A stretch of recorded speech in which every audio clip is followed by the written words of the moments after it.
Hello, hello, Yeah, man. Hey, wake whoa, up, whoa, man. whoa, hold on, hold on.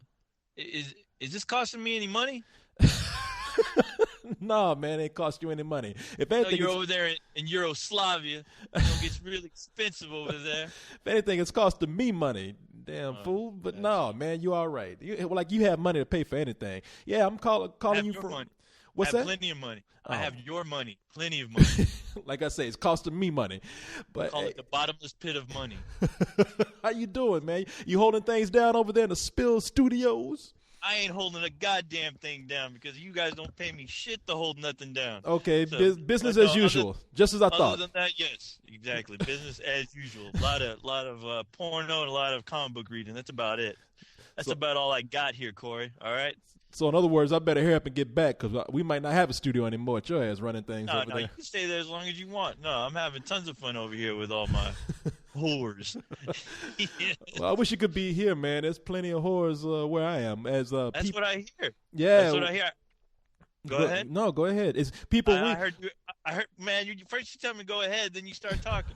Yeah. Well, let me go ahead and explain to people what's happening here. We might have a little discrepancy because I am calling not from Amsterdam, as many people might think I am, but I am calling from Croatia right now. Croatia. How in the hell did you get there? Isn't there a war going on there? What the hell? Nah, man, I'm an international man of mystery. I'm like the Black James Bond. I'm all around the world, man, taking care of Well, things. you got the black part down. I don't know about the James part. I'm I thought you were going as the Black Wonder Bread over there, but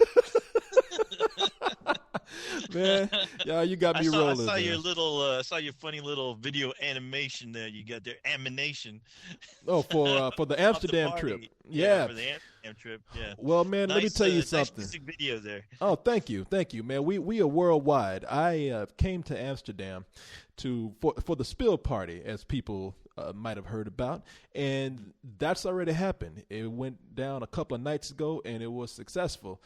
We had a lot of members who came out from different parts of the country. We had people from Poland. We had people coming from some people from London came over. We had some people from Yeah, Oxford. We have people from Iraq, Eurasia, all I think. Iraq. What the No, hell? I'm making up stuff now, but we had a lot Wait of. up, It was very international what we had going on. really? Uh, Huh? Did Bin Laden show up too? I What think, the man, hell?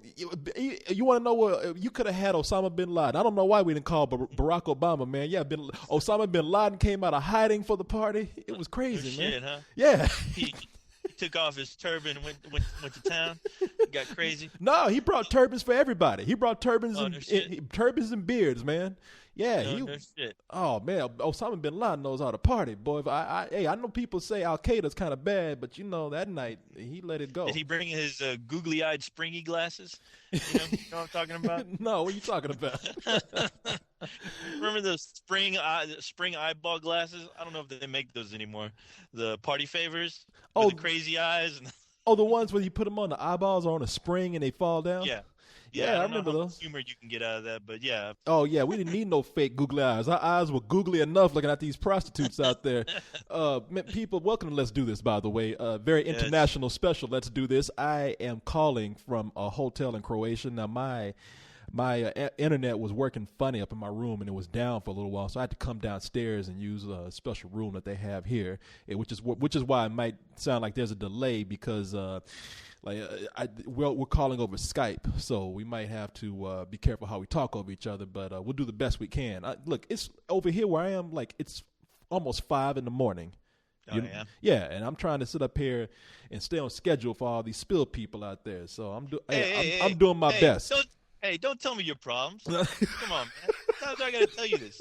Every goddamn day it seems like, even when you're not here. I woke up this morning, and the first thing I said, Corey, don't be telling me your problems. I know I wasn't even there. You I was like, you just huh? you just had a just had a dream about me. You wake up, don't tell me your problems. But yeah, people. I was gonna try to start off the show with a funny bit. I was gonna go live from the Spill Studios, wherever the hell we live. But yeah, I was like, that'd probably be kind of lame. But Yeah, I'm glad you didn't. Let's just say that. a couple of guys on Skype. Yeah, welcome Yeah, to the show. a couple of bad jokes, but Yeah. man, being here in Croatia, man, I came over because we had all these people come to the Amsterdam party, which we'll talk about because I've talked about this a couple of times. I've talked about it on a podcast we haven't even put up yet, but I talked about it on a couple of cold ones. But I know that there are some people who don't listen to everything, so I'll probably I'll repeat some of the things that I went through with you. And then we have some members here in Croatia, and they were like, Corey, we couldn't make it. In a little country like Croatia, it's hard for us to get around. I mean, we out here on a It's hard for them to get around. Yeah, I'm just making something up. I'm making them sound like a about to third say. world country. We're out here tending. What are they, hot rodding on camels or something? What's Exactly, going on?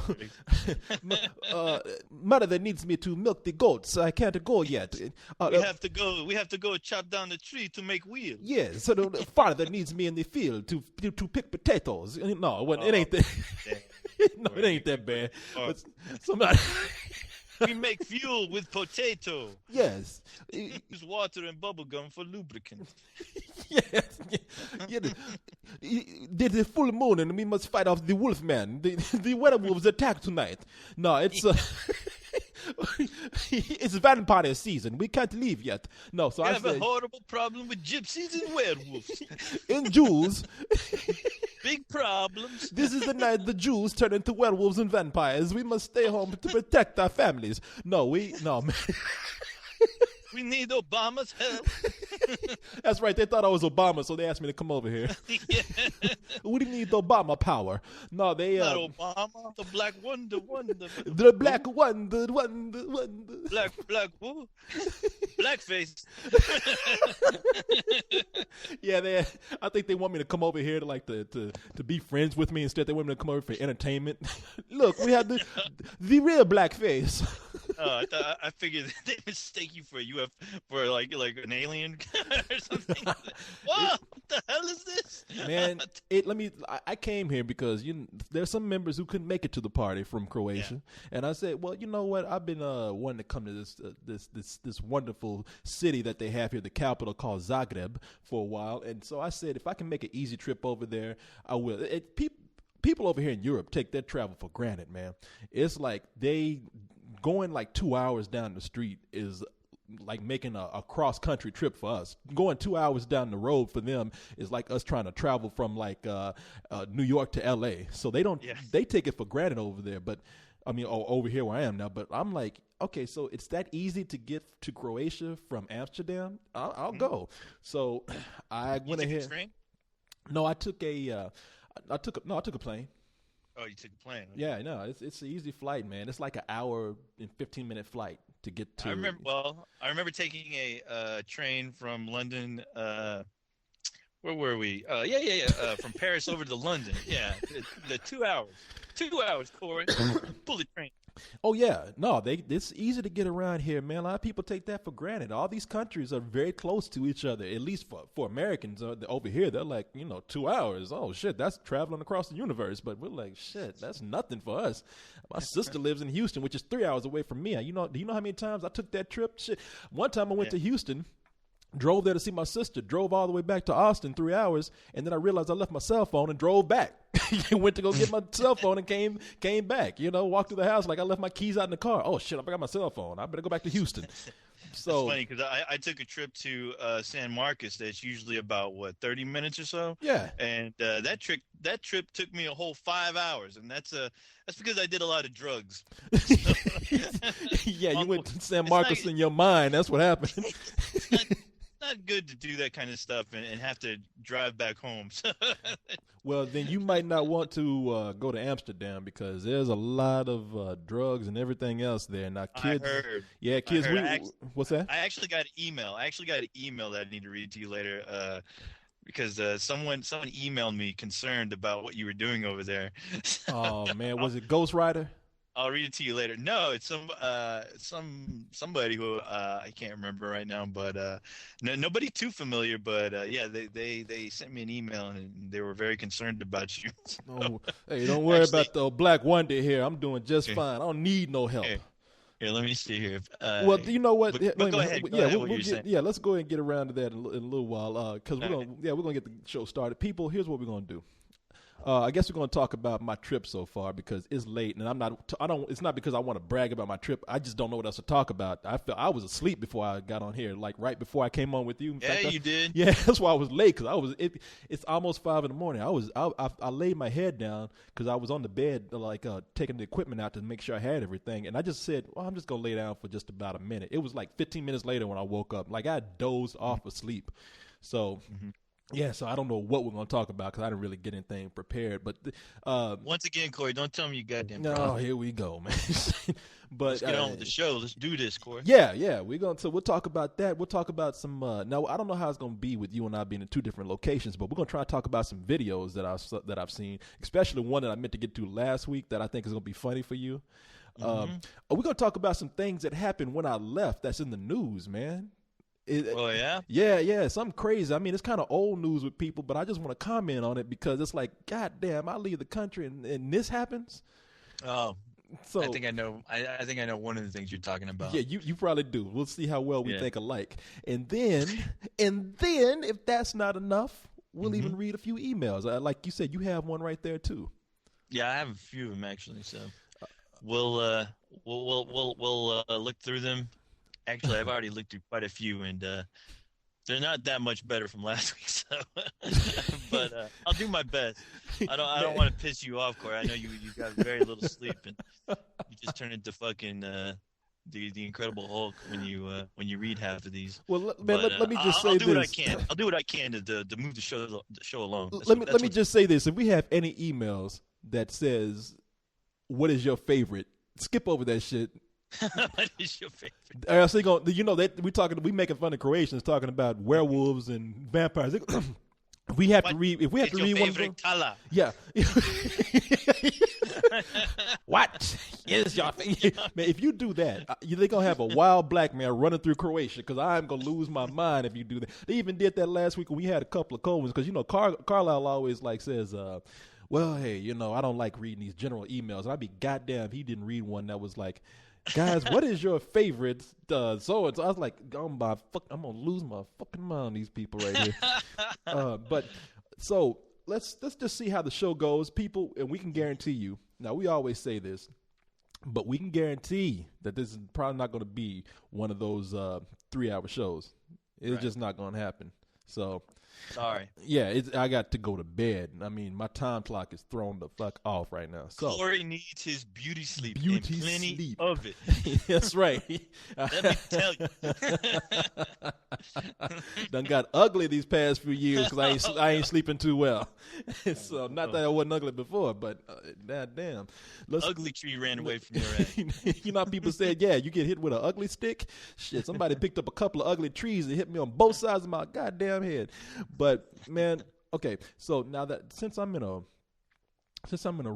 room, and God, somebody's trying to call me. So you get on Skype and somebody keeps trying to call. Hold on, let me. Why the fuck? I swear to God, you know what? I was just thinking about this today. About how many calls you get when we're doing our show. And I don't think that ever happens on anybody else's show except ours.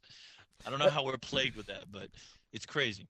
Well, I know that, and I'm sorry that you have to deal with that. But right now, it's very unprofessional, man. Well, I'm thinking it's 5 in the morning. Who the fuck is calling like at 5 in the morning? Yeah, and I'm thinking, you know what? This is like a curse. It's like the fuck we should be calling you at 5 in the morning. I was like, somebody either better be fucking dead, or it better be Megan Fox on the other line saying, "Look, I need to get fucked right now, today, pronto, now." Oh yeah, that black Wonder Bread ass over here. Quick. If Megan Fox called for that, that'll be a 2-minute show. I'd be like, "Hey, excuse me, hold on." I wouldn't even tell you I'm gone. I'd be like, "Hold on, co-host," and you wouldn't see me again. You'd be sitting up there waiting on me. No. You'd hear a fucking shotgun blast on the other end of this line. That'd be the end of me. I would fucking blow my fucking robot head off. Man, there are people who are online. Now I don't know how the fuck they do it, but they are online every time I get on Skype. Every fucking time I get on, it could be any time. They get on, the first thing like, hi. And I'm like, go to bed, man. Doing a show right now, damn it. God damn you.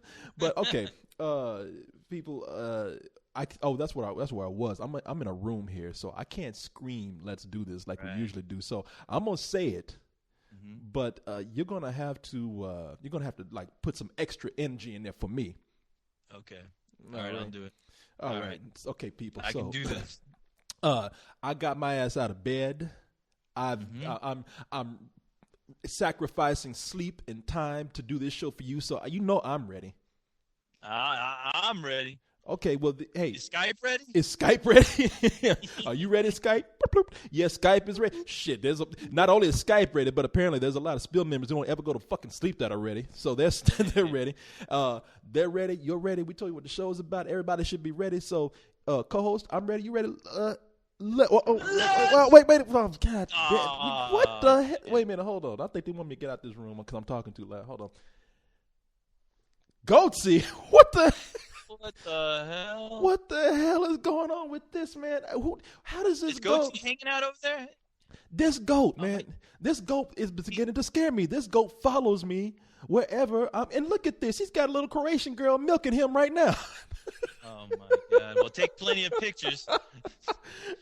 I mean, at least, hey, little girl, those ain't udders. Get off of that. What the hell, you nasty thing? Oh, my God. I think Goatsy followed me into Amsterdam, picked up one of these hookers on his way here.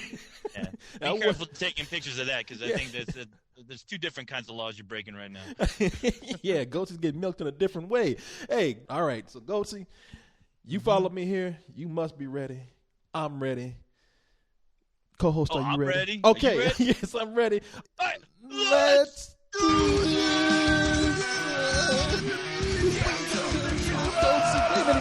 Goatsy, not so loud, man. People gonna come in here thinking that we're throwing a wild party. Look, all the hotel managers already coming in. Oh, man, I'm stuck. He's dragging Goatsy off by his horns. I'm sorry, Goatsy.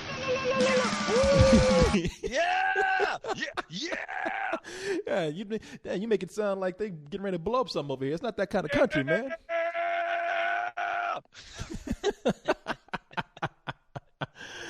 Oh, man. That was wild. That's wild. All right. Well, what the hell, Corey? What the hell have you been up to, man? Did you get any action, satisfaction? Man, come on. Now, that's what everybody's thinking. Everybody's like wondering, did you get? Of course, that's what everyone's thinking. That's all you ever talked about. God-damn it! Come on. Did you get a hooker? I mean, and don't think I wasn't tempted, man. Over there in Amsterdam, I keep telling people. I've mentioned this so many times. So if you heard already, either deal with it or go somewhere else. But deal with it.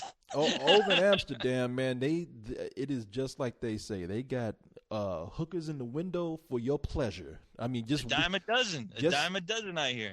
It is incredible, man. Because I can understand, like, all right, they got all these girls in the window just for you to pick anytime you want to, as long as you have 50 euros on you, which the dollar is weak, so that's probably like about $80, $80 to $100, but roughly.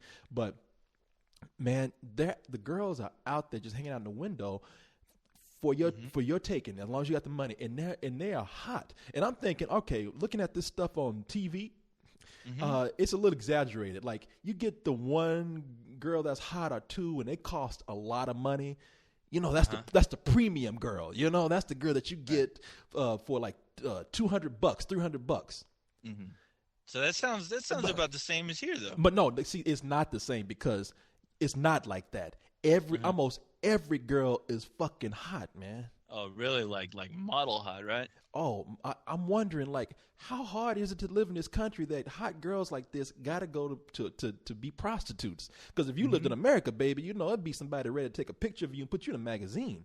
And I'm talking about nice, clean magazine. We ain't talking about doing no nasty stuff. I'm talking about putting you, like, at least in a Sears catalog and letting you model skirts and bras. You know what I mean? It is crazy. Is it? Yeah. Well, did you take any pictures? No, you wouldn't see me again if I took a picture. You bet I take a picture. I was telling Carlisle, or maybe I was telling Noah, like, you go ahead and take a picture if you want to. It's going to be some big guy that's going to come out and bring you in a window and fuck you in front of everybody. Oh, really? So they're pretty strict about not taking pictures At down least there. that's what I heard. I mean, everybody has sense enough not to go around taking pictures. You just don't do it. These girls are, they're professionals. You might disagree with what they do, but they are professionals. These girls, Professionals. it is a Professionals that's sitting in front of a window. professional sitting in front of a window and fucking your head off if you pay for it. No, no, these girls are professional. It's okay. You know how beauticians, how they work. What they do is they have their credentials.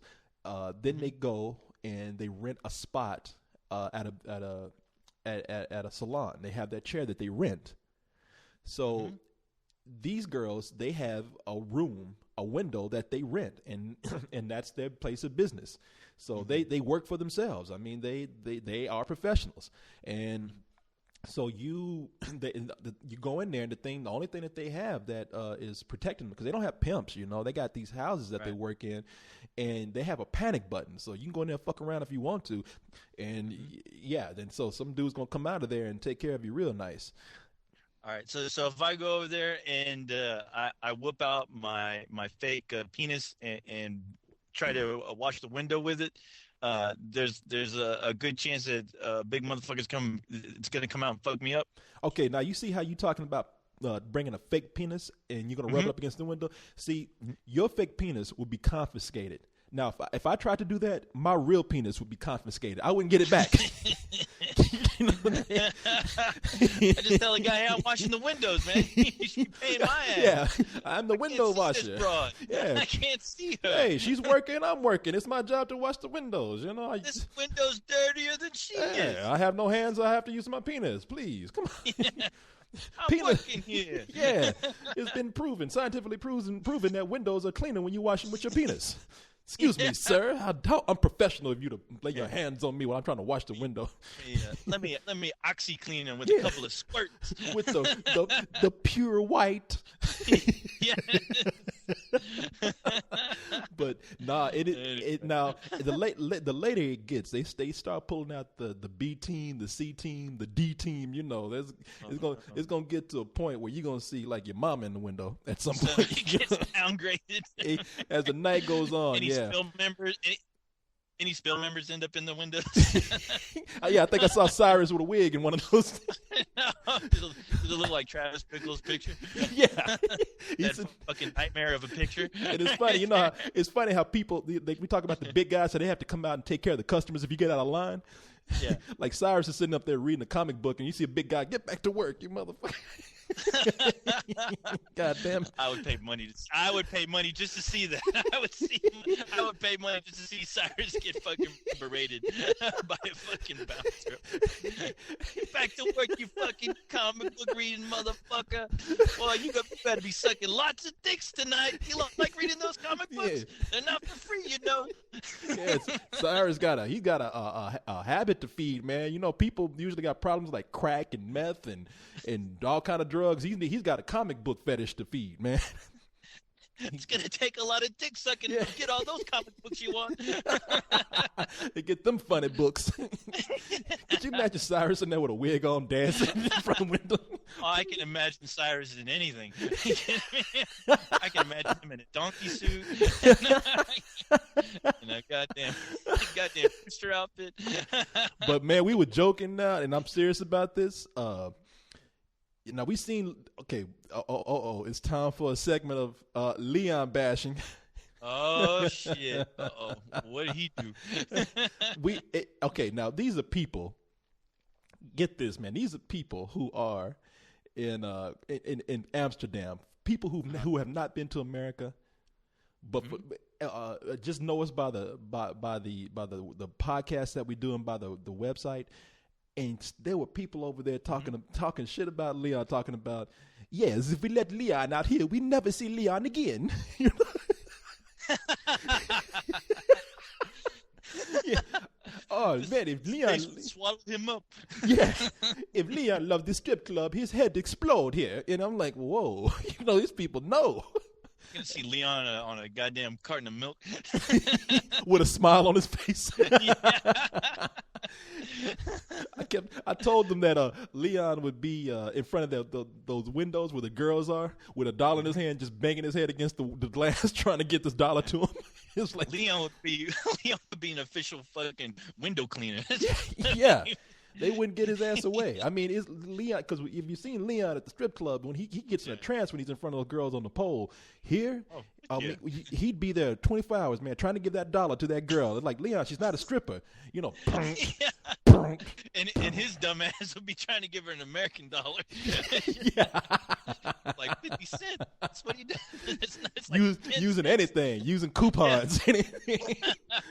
God damn, he used his Chuck E. Cheese coupons. God damn, Leon's over here trying to get a lap dance from a prostitute with a coupon for a can of cream corn. Can you believe?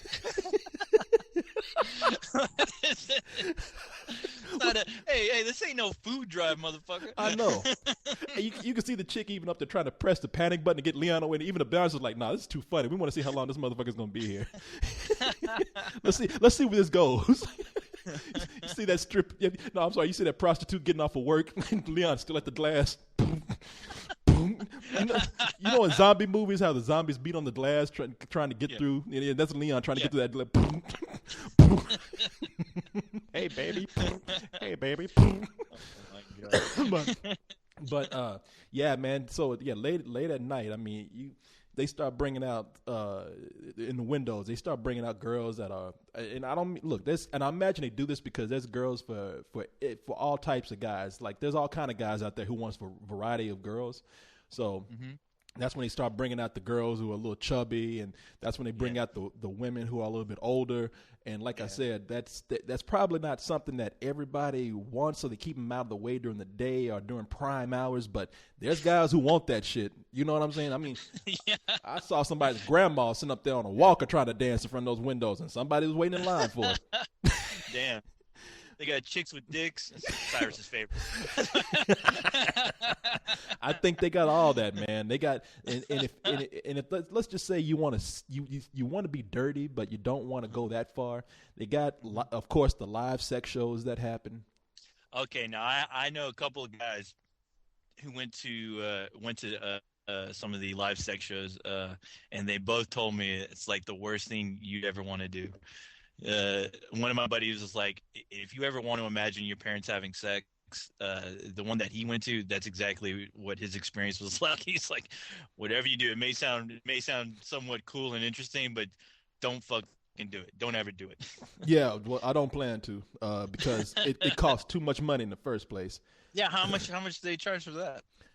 I think they charge more than it costs to get a hooker. They charge, I think shit. 75 euros to go see the sex show. And you're thinking to yourself, that's almost twice as much as it costs to get a hooker. Yeah. And I was like, what am I paying to be the main attraction? Yeah, exactly. Who's going to be watching me? Am I going to give? Yeah. I mean, more ways than one. Yeah. Am I going to be the main attraction? Yeah, they're going to bring me out on stage. You know, I mean, that's what they should do. Because we went to one place where they had this thing where women stick things in their vaginas and do crazy stuff. When like they put a banana in there and you eat it out, and that costs 35 euros to go into. I'm thinking, why would I want to pay 35 euros? Can I just have the banana? You know, you can leave the girl off of it. Who's this chick thinks she is? David Copperfield? David Blaine of whores? Yeah. I'm like, why the hell do I want to eat my fruit out of a woman's vagina? I mean, really? It's good for you. It's healthy for you. Yeah, tell you what. Once you take about 34 euros off of that, I'll take the banana for €1, and we'll be happy. Yeah, and she'll be happy, and I'll be happy. But no, so you're thinking to yourself, okay, to go see a live sex show. First of all, it just doesn't sound too tempting. I mean, if it was like cheaper, you'd be tempted to go because it'll be a story you could tell. Your curiosity is satisfied, but. Right. To pay 75 euros when there's hookers everywhere, you're thinking to yourself automatically, okay, maybe I don't want to get a hooker, but just based on that price alone, I'm gonna get a hooker because she's a bargain. You know what I mean? They really want you to have a hooker in Amsterdam, man. Times are tough. Yeah. Time to do some bargain shopping. Yeah. That's for some serious decision making. Yeah. Go see a nasty couple get fucked and me fucked out of my money, or really go get fucked by some hot chick in one of those windows. Decisions, Yeah. decisions, decisions. What should I do?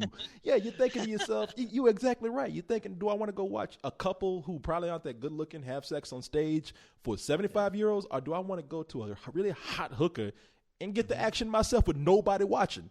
It's like, I'm gonna go with the hooker, because when you think about it, that's value. It's like I'm not horny. I don't want a hooker. It's just the better value. It's Getting the dick wet equals true value. in these tough times, you must think that way. I gotta think about number one, me. So, hey man, What about the girl? What about her? Yeah, I mean they need money too. Well, Corey, if I were you, I'd do the old fish string trick of getting your euros out and taping them to a fish line. So you pay the chick her money as soon as you leave the door. Oh, just reel it in, brother. Reel it in. Time for another hooker. And what's going Put another hooker on the bar. And you think you're gonna have a hook on the other end of that, because you think that trick will work. I'm gonna throw out about a 50 euro bill and see what happens on the other end. See if I can get a hooker to follow the bait. And what you're gonna get is one of those bouncers at the other end waiting on your ass. Hey, It's gonna look like the hell is this? It's gonna look like a Benny Hill skit. Yeah. And they got a canal that people just fall into all the time. So I'm sure they would be more than willing to toss your ass in the water with the ducks. Oh, I'm sure they're worked up. I'm sure they're all worked up, ready to beat some ass. I mean, come on, man. You're hanging out all day with a bunch of hot chicks, and you're not getting any action. You actually have to work. And you see all these dopes coming in with their dopey ass smiles, and spending all their goddamn money on getting laid. And these guys are just like motherfuckers. Oh yeah, it's enough to make you mad. They sitting up there with a hard on all day looking at this, and they're just like, damn, I'm sitting up here. I ain't got no money for doing this shit. I can't even afford these hookers, and I'm working in this shit. The worst case of blue balls in the history. Hello. Can you hear me? Oh yeah, it went out for a second. Oh, okay. My Skype went out for a second. Damn, boy. Look no, at don't worry. We're here. No, it's funny because you think working in a place like that, because when you work at a restaurant, you at least get a discount on lunch or dinner. Mm-hmm. You get the employee discount, half off. Mm-hmm. I wonder if these guys who are working these whore houses and these prostitute places, I wonder if they get a discount. Pussy discount? Yeah. I wonder if they get, hey, a little, how about 20 euros and I get, a little foot massage at least. I don't know, Pussy back rub? Yeah, exactly. Rub your vagina on my back of my neck, please. And most guys come out talking about smell my finger. You come out talking about smell my neck. Damn, I'm sorry, kids. We don't mean to be so nasty, but hey, I was just we had to talk about this, yeah. And we're on Skype, so it's a bit, I don't know. Yeah, it gets dirty on Skype for some reason. I don't know why. Yeah. When you and I are face to face, it gets bad. So yeah. But hey, fuck it, whatever. I just came from Amsterdam. What the hell? Exactly. So anyway, enough about the hers. Well, let me just say this one more thing about the whores. As much as I'm joking, the reason why you don't get a hooker is because after one day, you get desensitized to it and you get used to it. And there's so many things that you can do other than go to the red light district in Amsterdam. I don't want to make it sound like that's what kind of place it is. It is not. It's actually it's a beautiful city, man. And you walk around and there's so much great architecture and there's so much great food. And it's just that one strip of hookers and a few alleys that have made people think Amsterdam is this country of what's that? Oh no, Amsterdam is awesome. No, for a second I thought you were talking about the red light district when you were like, no, I don't want to seem like it's a terrible place. No, it's a beautiful place to hang out. You bring your family. I was like, with the red light district, really? Damn, place is all fancy now. They got a Red Lobster there now. Oh yeah. Oh, the red light district is a great place to bring your family. It's like Disney World now. In fact, you know how they have those Mickey Mouse, those big people, those big costumes, those big cartoon costumes like Mickey Mouse and Donald Duck. I mean, they got people in big cartoon horror outfits walking around. To make the children feel good. They hand out balloons and candy to the kids. They're handing out vibrator balloons, penis balloons, titty balloons. There you go. Mommy, I want one of those. Big booby balloon. Yeah. Big booby balloon for me. It's a wonderful place. Whoreland. No, it's no.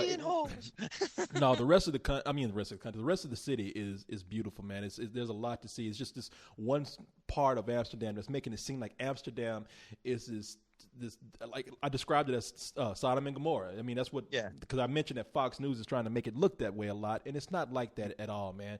In fact, in the red light district, people are cool as shit. They got that under control. I always argue that things like marijuana should be legalized and prostitution should be legalized, because this country is a good example of how you take the risk out of something that people gonna do anyway. People gonna go out and find sex if they have to pay for it, no matter what. Okay, and a lot of times these girls are in danger because they got dangerous pimps. They run the risk of disease, and they don't live.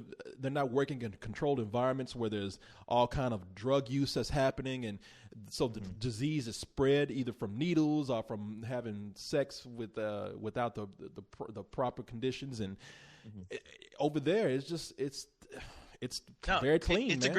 It's a great concept. It's just that, we're still a very young country, and we haven't evolved, as far as our thinking, as far as, hey, that kind of does make sense. If you want to get rid of half the crime, legalize prostitution, legalize some drugs, and you'll be better off. Yeah, I'm telling you, man, this whole thing, I'm sorry if people think that I'm a bad influence on kids because I'm always talking about legalized marijuana, but over there's people who are smoking weed, rolling up hash in windows, just cooling out like they're having a cup of coffee. And do they come out and go fucking nuts? No, they come out and they go about their day. Yeah, and the city is actually making some money, so. Yeah, it goes back into the community. There you go. Yeah, it does. Nothing wrong with that. Ain't nothing wrong with it, man. It is insane how uptight people are about certain harmless things. I'm sorry. Like I said, people going to go out and get sex no matter what. There's worse ways to get it, by raping somebody. So I'm sorry if you think I'm a nasty son of a bitch for saying prostitution should be legalized, but hey, people are gonna do it. So yeah.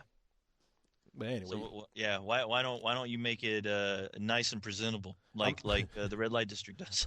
I'm trying, my man. I am trying. I'm trying to bring it back. As long as they don't put dudes in the window, that'll be fine. I don't want any guys in the window, because guys can. I mean, shit. After hanging out in New Orleans and seeing what half those guys do in New Orleans, when that shit is illegal, that's scary. I can only imagine. Guys are fucking crazy. Well, they're crazy because it ain't legalized. They're going nuts. Shit, they need their time too. Just don't give a shit. Yeah, there's some guys out there looking for guys.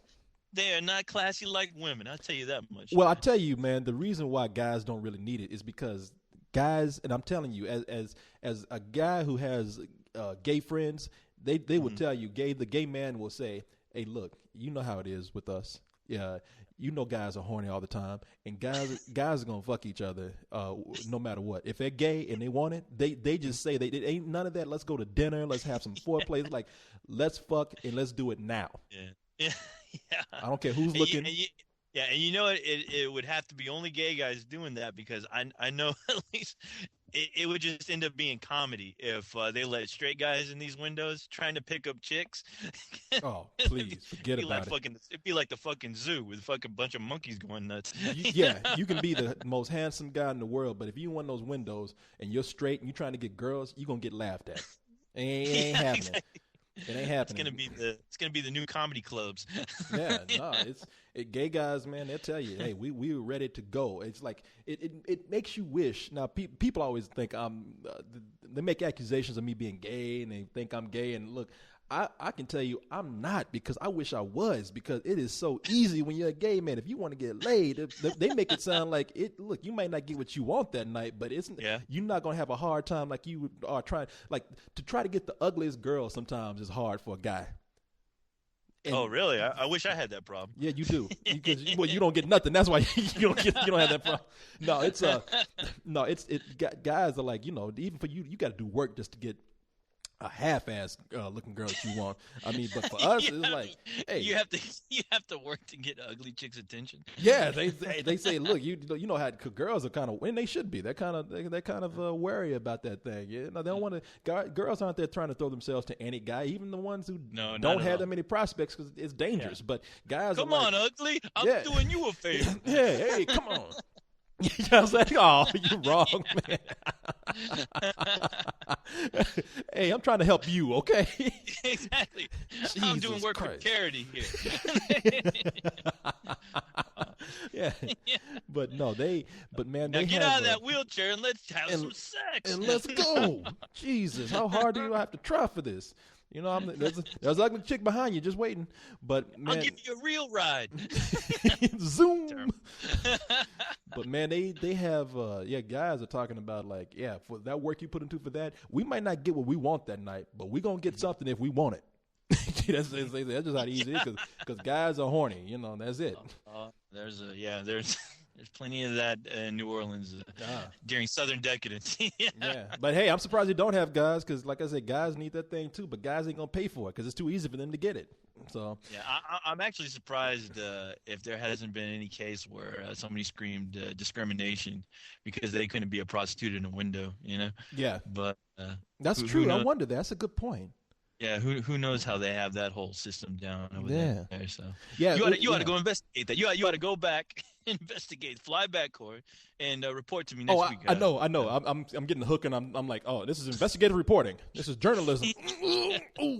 Yeah, try to find some chicken stories over there too. Some fried chicken stories. I'm sure they have some.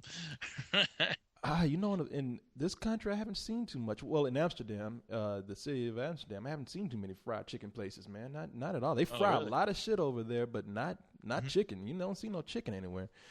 But well, I see a new business opportunity awaiting you, Corey. But man, I ain't gonna be the one to bring it because that country already has a problem with. Well, I won't say it's a problem, but they have for Christmas. Now I don't know. Noah could tell you the whole history of it. I'm not familiar with it enough to go into details, but they have their version of Saint Nicholas, Santa Claus, or something of that ilk, and it's a Christmas holiday character he's a saint. That's what it is. He's a saint, and he comes out, and he has these black sidekicks, and during the parade every year, this saint comes out. And he's followed by his black sidekicks, who are usually white people in blackface. Oh no!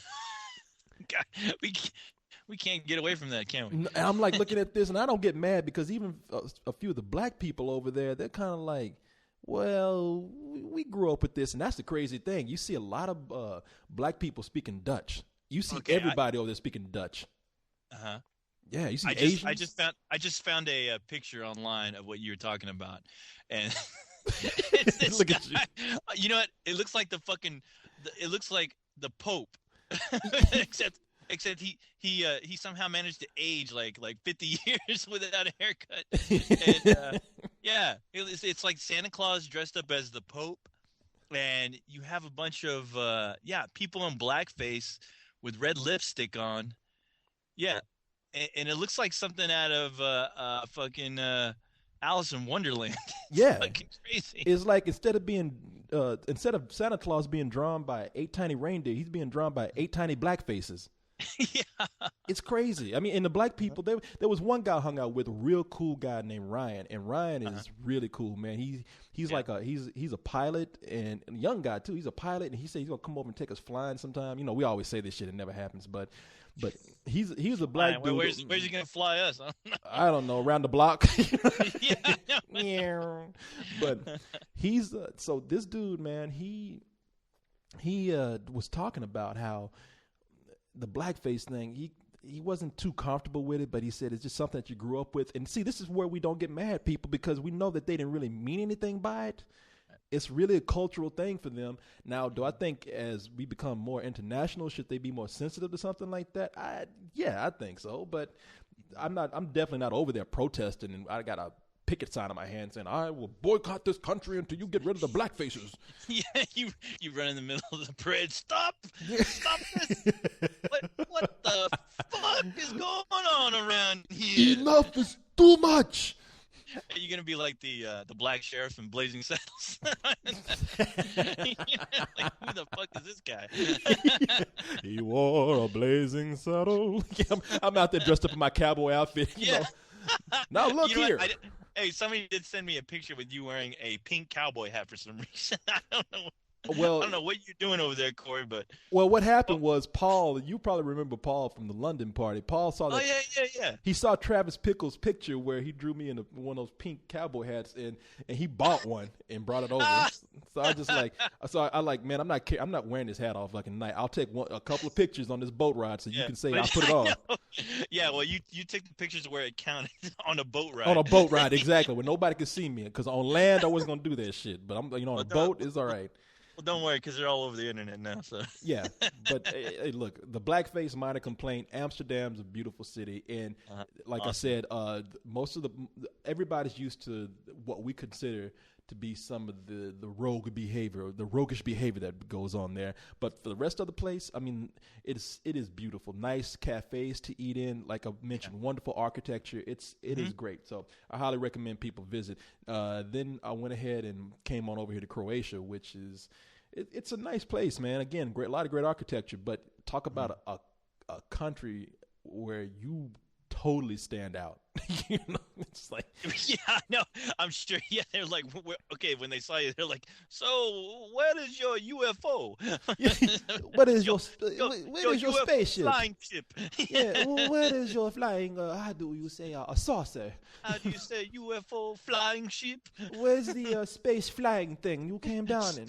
Space flight. Yeah, yeah. Where are your antennas? You know.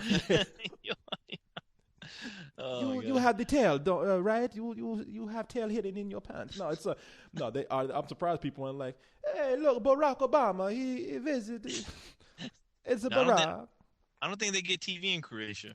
Oh no, they got TV here. They got like 2 fucking channels. That's about it. But no, actually, there's a lot of people here who have learned to speak English because it is crazy how now for all this talk about American tourists and how we might perceive that Americans might be a nuisance to people when we go to their countries. These kids who are coming up today, like people who I would say who are under 50, they've grown up on a lot of American television. And I keep hearing people everywhere say, I grew up watching Cartoon Network. They grew up with stuff that doesn't have subtitles, and most of it a lot of it comes from America. So these kids end up speaking English, and just because they watch a lot of American television.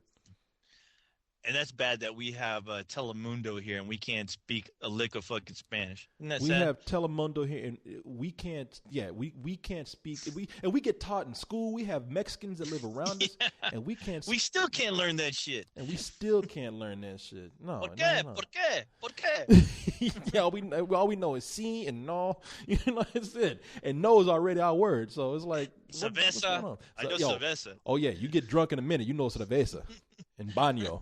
So you could throw up after cerveza. I was thinking, you're right, man. I was thinking the same thing. You was so right.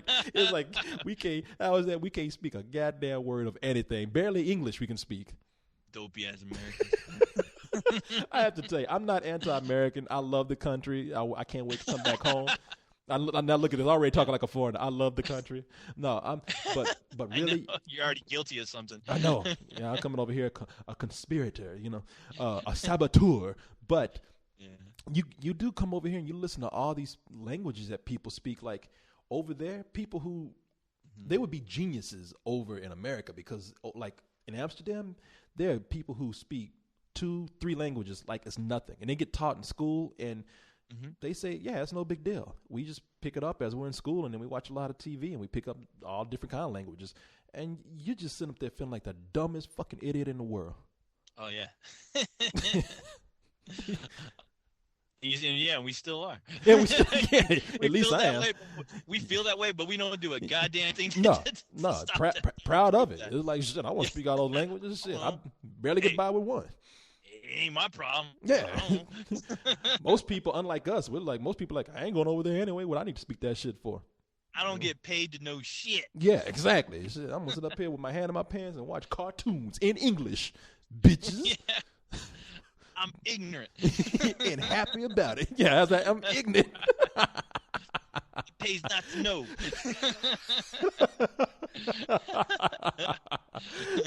But man, these people over here, they're very wonderful people. They're here in Croatia, very very friendly. Not even the ones that can't speak English, they will go out of their way to help you out. Even the ones that look like they're tired and don't want to deal with you. I mean, they'll be mad. You know, you'll be wanting to walk away. They're like, come and I'll bring you back. No, this way.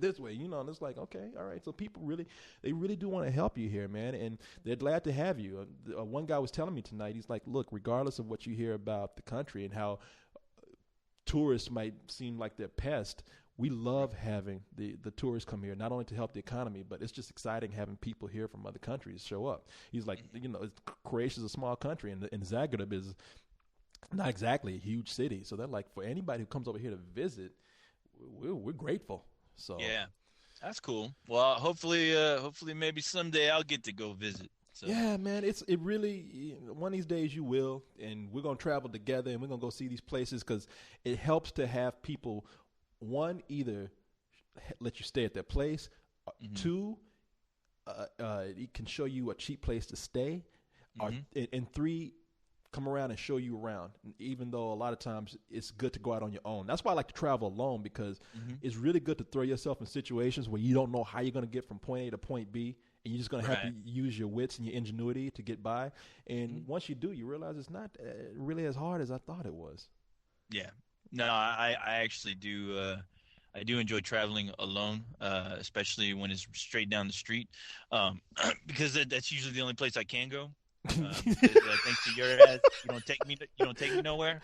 So people either have to kidnap me, or sneak me out in the middle of the night to go do something. But no, I made my trip to London and Paris, so that was awesome. And but I do I look forward to going to Amsterdam and Croatia and see we'll see where else we can go from there. Huh? Oh man, well, I'm already trying to get to Japan, and we even talked about doing a road trip for Europe, talking about going from, I think, starting in Amsterdam and ending up in Morocco or something. I don't know. We were talking about going somewhere. Damn. Yeah, having to go through France and all this kind of stuff. And it can be done in a week, and it can be done fairly inexpensive.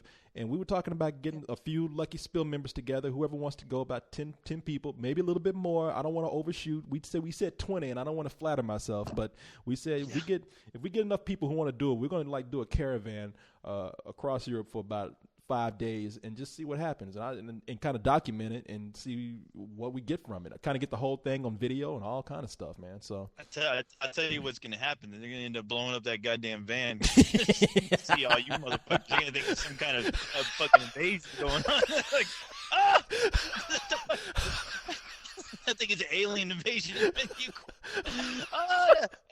come back with friends. It's going to rape our chickens. No, they already got satellite missiles directed on our ass and everything. Stop those motherfuckers if they get over here. But no, technology core. They got slingshots and missiles. Yeah, they still out there throwing rocks and shit. Yeah, they got 10-year-olds throwing rocks at the van. Hey, get away! But no, man, it sounds like you're having a blast. But it's great, man. Speaking of blast, though, let's get back to Amsterdam real quick, because like I told you, I got that email that was sent today. Okay, and I'm looking at it right now. It's from Uzi Pops. Okay, right Uzi here. Pops. It says right here. Like, listen to this.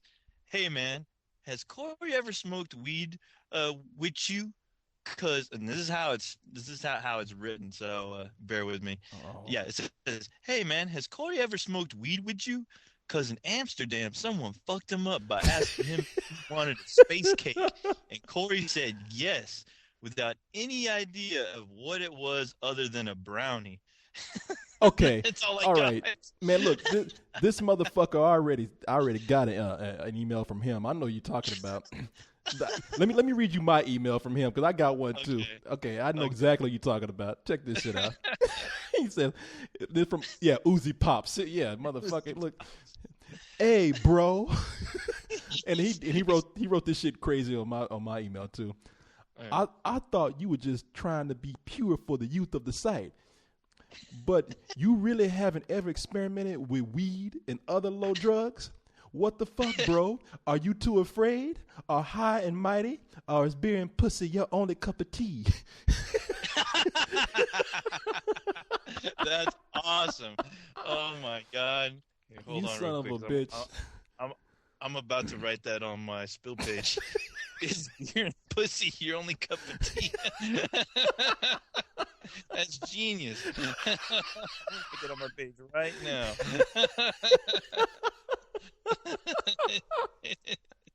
Oh wow, Man, you son of a bitch. Let me tell you something, man. I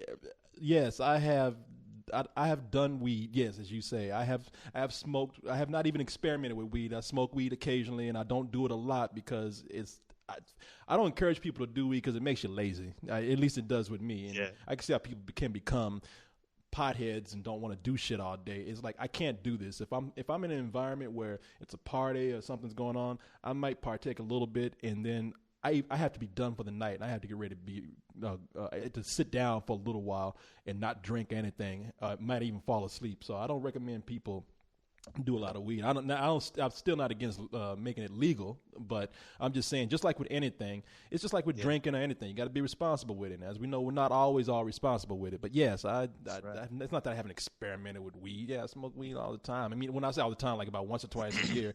But do it when the time calls for it. Yeah. Which is whenever you're in the room with a lot of hot chicks. Yeah, exactly. There you go. So no, kids, I'm not trying to tell you to do it. In fact, if I would tell like anybody, I'd rather tell kids don't smoke cigarettes before they smoke weed. But I'm telling you, don't even smoke weed until you're responsible enough to do it, because it is a drug and it does fuck with your head. I mean, it's not gonna make you go crazy. I mean, it'll mess with you like alcohol will, you know. I tell people just do what you got to do, but just don't bother me. Exactly. That's the thing. You know, don't do anything that's going to endanger my life. Let me endanger my own life. All right. You know, I do that well enough on my own. What'd you say? Just don't bother me. Just don't fucking bother me. Just leave me alone. Yeah, I don't care what you do. Yeah, just get the fuck out. I don't have to wake up with your ass in the morning. Ain't gonna change what I had for breakfast. I've always loved that saying of yours. Hey, it's not gonna change what I have for breakfast. So fuck off. But nah, man. The thing is with the space cake.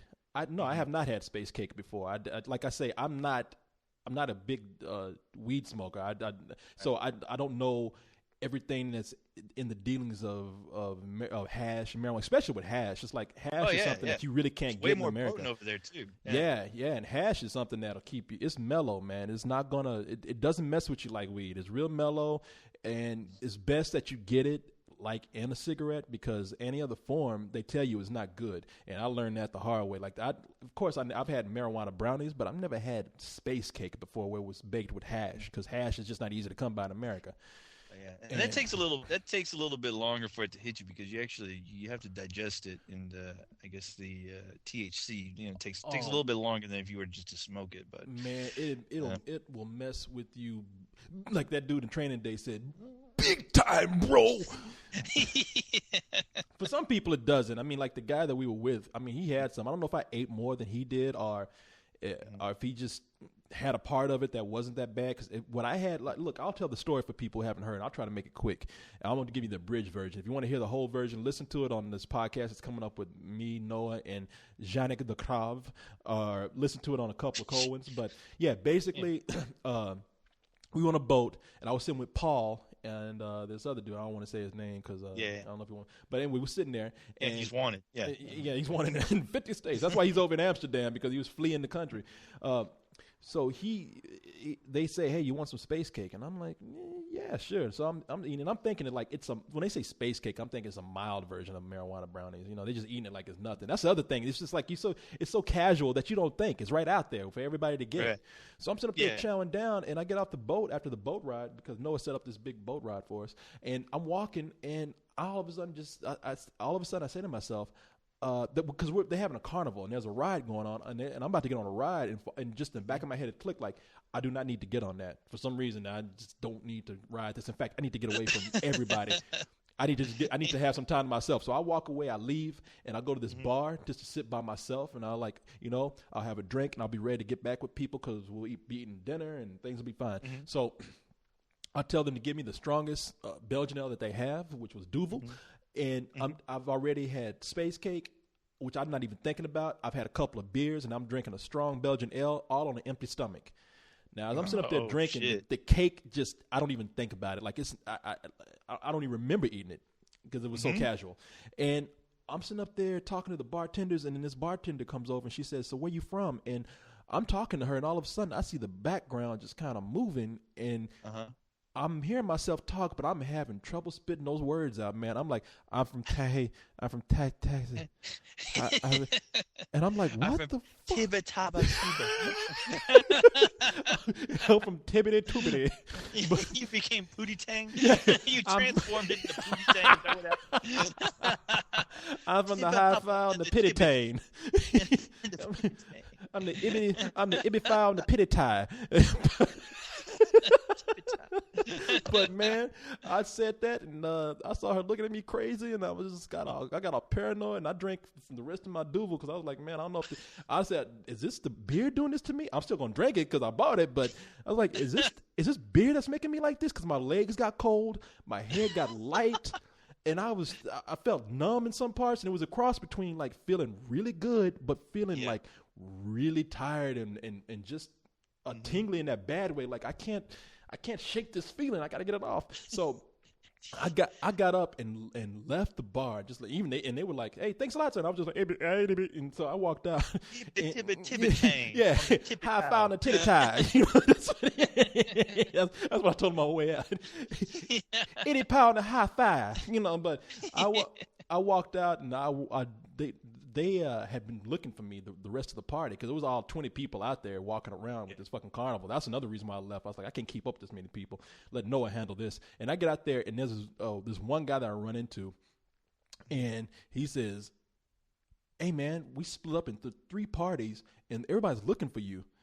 And he says, it's funny because right when we split up, you showed up. But I'm looking at him while he's talking. I'm like, what do you mean everybody's looking for me? I'm all paranoid, and I'm talking to him, and I'm trying to make jokes, but I'm like, the whole time he's looking at me, and it was bad, man, because I'm thinking, he knows I'm high. Be cool, man. Be cool. You don't want anybody to see you like this. Just be cool. And so we went to dinner. All right, come on, K Cool, man. Be cool. Yeah, be cool. K Cool, man, at becool.com. So I'm sitting there, man, and we go to dinner, and everybody's kind of quiet, and that makes me even more paranoid because I'm thinking like, oh man, they're hating me because they know I'm high. They don't like me and think I'm a bad person. And so I'm like, and then I see Noah. She's kind of worried about the party not going well because everybody's so quiet, and so I'm just kind of like, all right, let me get the party going because I've done this before. Let me just get people talking, tell stories. Was that song playing in the background from Revenge of the Nerds when everyone's just sitting down quiet? All right, party. It might as well have been, man, because there was nothing going on. People just sitting there, and I started telling stories and everything, and people start getting into it. But then it would get to a point where I just didn't know what I was saying. It was like I would leave my words behind. Like if I was running, my words were left behind me. I actually saw that visual in my head, like I was running and leaving my words behind. And oh no, you became like a Sesame Street skit. Yeah, or like did they do that on the Electric Company? Electric Company, yeah. Run on sentence. They say a word and the words come spitting out of the mouth, and then it go running off. Ori, Corey. It's like ooh. Cool. Yeah, except it's like the one guy was talking, I couldn't get the other word out. B. Yeah. And the other guy's like, "Come on, man, get it out." B. Cool. And I was like, "Okay, yeah, be cool." And did you see the word fucked? Yeah, be fucked up. Fucked up. But nah, man, we were sitting at that table. So when I started like not able to like finish stories and I was falling asleep, I finally told people. Somebody was talking to me, and I was falling asleep, and so when they said, but you do that when you're not stoned. I know, but it was even deeper at this point. It felt worse, and I finally just felt so bad that I just slammed my hand down the table, and I told everybody like, people, okay, you got me. I'm fucked up, okay. I'm high. I'm stoned. I don't know how. And that's the thing. I was like, I said, I'm sorry. I don't know how I got this high because I didn't. Apparently, this motherfucker sitting two chairs down from me who had the same cake is not tripping either. But and everybody was looking at me like, and they would say, "Yeah, Corey, we all know that you're messed up right now. You know, this is no big news. We could tell." And I just had to go back and take a nap. I told Noah, I said, man, I need to go back, lay on the floor, take a nap, and I'll come back out. And when I come back out, things should be better. And sure enough. But here's the funny thing, man. I keep forgetting to tell this part when I tell people. Here's how I knew I was high, because when I didn't know what it was, because I forgot about the cake. I was like, that's why I wasn't telling anybody, because I was like, I don't want people to like start worrying about me in case somebody spiked my drink or something, because I don't know what was happening. I didn't know where it came from. So Paul put a roofie in your drink. Yeah, Paul tried to rape me is what happened, and no, what happened was I was walking beside Paul, and Paul started looking around, and his eyes were big, and he was smiling, and he was like, "Oh wow, man, this whole city is like Willy Wonka's factory with the colorful caves." And I was like, "Whoa, wait a minute." I said, You're tripping too. Oh, it's that fucking cake we ate. And he's like, "Yeah, bro, isn't it wild?" And I was like, "Oh, fuck, man." I was like, "Are you fucked too?" And he's like, "Yes, I'm totally fucked. I'm tripping balls." And I was like, "All right." And the guy who gave it to us, he's like, "My balls are tripping." I see them. I'm tripping over my balls. But the guy who gave it to us, he's like, "Yeah, you dumb motherfuckers. You had space cake. What did you think?" But we were like, "No, man, this is like acid, okay? This is not like just a marijuana brownie. I'm fucked right now." So I went back, took a nap, and when I got back, the party went off better than we could expect it. I mean, everybody was like, "Wow, this was a lot of fun. It was great." Met some really cool people. I can't name everybody, but I can name some people came out the next day, like Yannick the Krov and Rilke. How you say his name? Rilke. And Ryan, I'm saying people's names who came, who really put in a lot of extra effort. Okay. I'm still thinking about Paul being all fucked up. Oh yeah. I'm imagining he looks like the Cheshire cat from Alice in Wonderland. Oh yeah. Oh yeah. He was smiling the whole, and I felt bad for that dude too, because I got to go take a nap. He did not. So the whole night he was up there looking like he had this worried look on his face, like, "Oh, bro, I'm still tripping." He's hanging out on a tree, like in a cat suit. Like goes dark. All you see are his teeth. Teeth and eyes. Yo, yeah, he's smiling like a Cheshire cat. He just disappears. the Cheshire cat. I said Cheshire. Cheshire cat. The only thing is you see him, are his teeth still talking. "Wow, bro, I'm tripping balls." But man, and a guy named who was there named Flores. You say it with a row, Flores.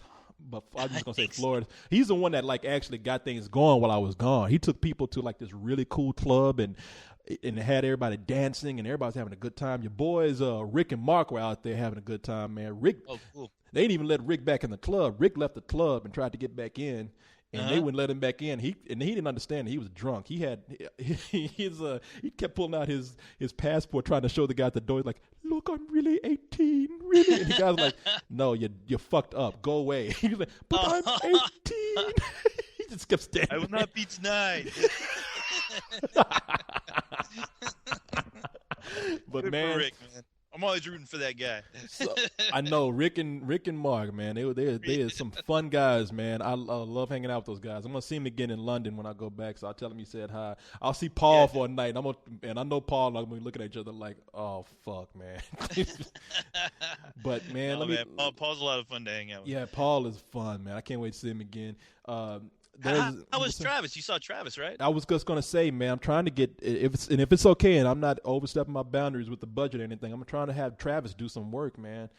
Badass. Yeah, I mean, because there's been things I've been wanting to do, like illustrations and all kind of stuff, and I just don't have the time to do them. And Travis has been like, "Hey, man, I love doing these illustrations for you guys," because Travis Pickle is making great website. I mean, not websites, but illustrations, man, for the website. Oh yeah, and I know he makes them in no time. Too. And makes them in no time. Not getting paid for them. No shit. He's doing that out of rub. Out of rub. I rub you. Real right rum. We met Noah and I met with him like right before I went to Croatia, which was a couple of days ago, and I had a good. I wouldn't say it was really lunch. We went early in the day and drank some beers at a movie theater, and he had his wife show up, and Cool. and his wife is, look, I'm sorry, Travis Pickle, but I'm gonna say this out loud. Your wife is fucking hot, man. Okay, I was. I mean that's a compliment. I think some people would find that as a compliment. I know. It's not. Yeah, thank God you didn't go. Damn, Travis, your wife. Holy shit! Well, yeah, no. That bitch Woo, is ugly. Shit. Be like Fred Sanford say, "Damn, Travis, your wife's been using her face to make gorilla cookies with." Your wife wearing her Halloween costume. What's going on? Jesus. Damn, your wife is really looking forward to Halloween, man. I don't think you need to apologize to him. No, I need to apologize for what I did after I saw his wife when I went back to my hotel. No, I'm kidding. No, Travis knows how I am. I know. No, there goes another employee. I know. There they go. Another sexual harassment suit filed on me. No, he's really cool to sit down and talk with, man. We sat down for about an hour and had like a really great conversation, man. And let me tell you something that's really cool. His friend Simon was great to talk to, and I won't say much about Simon, but Simon did some incredible work on Where the Wild Things Are. Oh, Simon. Okay, now Simon, I met. Yeah. At the London party, and hung out with him and Travis, and man, those fucking guys were just fun to hang out with. And I didn't know what Simon did until I think after he left. Somebody told me that he worked on some Pixar stuff. Am I right? I really don't want to say, because I mean it's exciting everything he told us, but he's worked on a lot of cool shit. That's all I can say. Yeah. Very, very impressive resume this man has. Yeah. And he was telling me about some of the stuff that he was doing coming up for some motion pictures. And I don't want to talk about it because they're big budget movies that are coming out. And he was telling me the work that he's done on them. And I can't wait to see them so I can tell people, I know the guy who did that. But yeah, it's Travis's friend. And Travis is from Scotland, I think. And Simon works in London for a big special effects house. And I'm going to try and hook up with Simon on Friday. Oh, no shit. Okay, that's cool. No, man, tell him I said hello. He was really awesome. He bought me some beers, and I appreciate that coming from somebody that wasn't even on the site. I don't even know if he's still on. I don't even know if he's on the site now. He said he is, but is he? Okay. Yeah, but hey, I'm not looking for people. A lot of people get they get the misconception that we want people to join and be really active on the site. I mean, yeah, we do if you fit, but there's some people who if you want to, if you want to, that's great. I mean, we have a nice community here, but there's some people who get fed up and they're like, I'm leaving, but I'm gonna still come back and visit the podcast and listen to your podcast and videos. It's like, okay, well that's cool. That's all I'm really asking for. Yeah. No, I have a lot of friends that just listen to the podcast, but the social thing that's just not there. They just don't do that. They don't do that on Facebook or MySpace, so there ain't no problem with that. Yeah, and if you do, I mean, I think I think we're probably one of the nicest communities out there. So I'm not knocking it. I mean, yeah, if you're into that kind of thing, join it and see what it's like. But we're not asking people to like come on and stay on. So yeah, he's still on the site, but yeah, he's not one of those people who has to feel obligated to write blogs every day and shit like that. Right. I mean, we're not expecting that out of people all the time. So. But so yeah, Travis says hi and Simon says hi and everybody was cool, man. It was a really great thing. Noah's thinking about doing it again next year.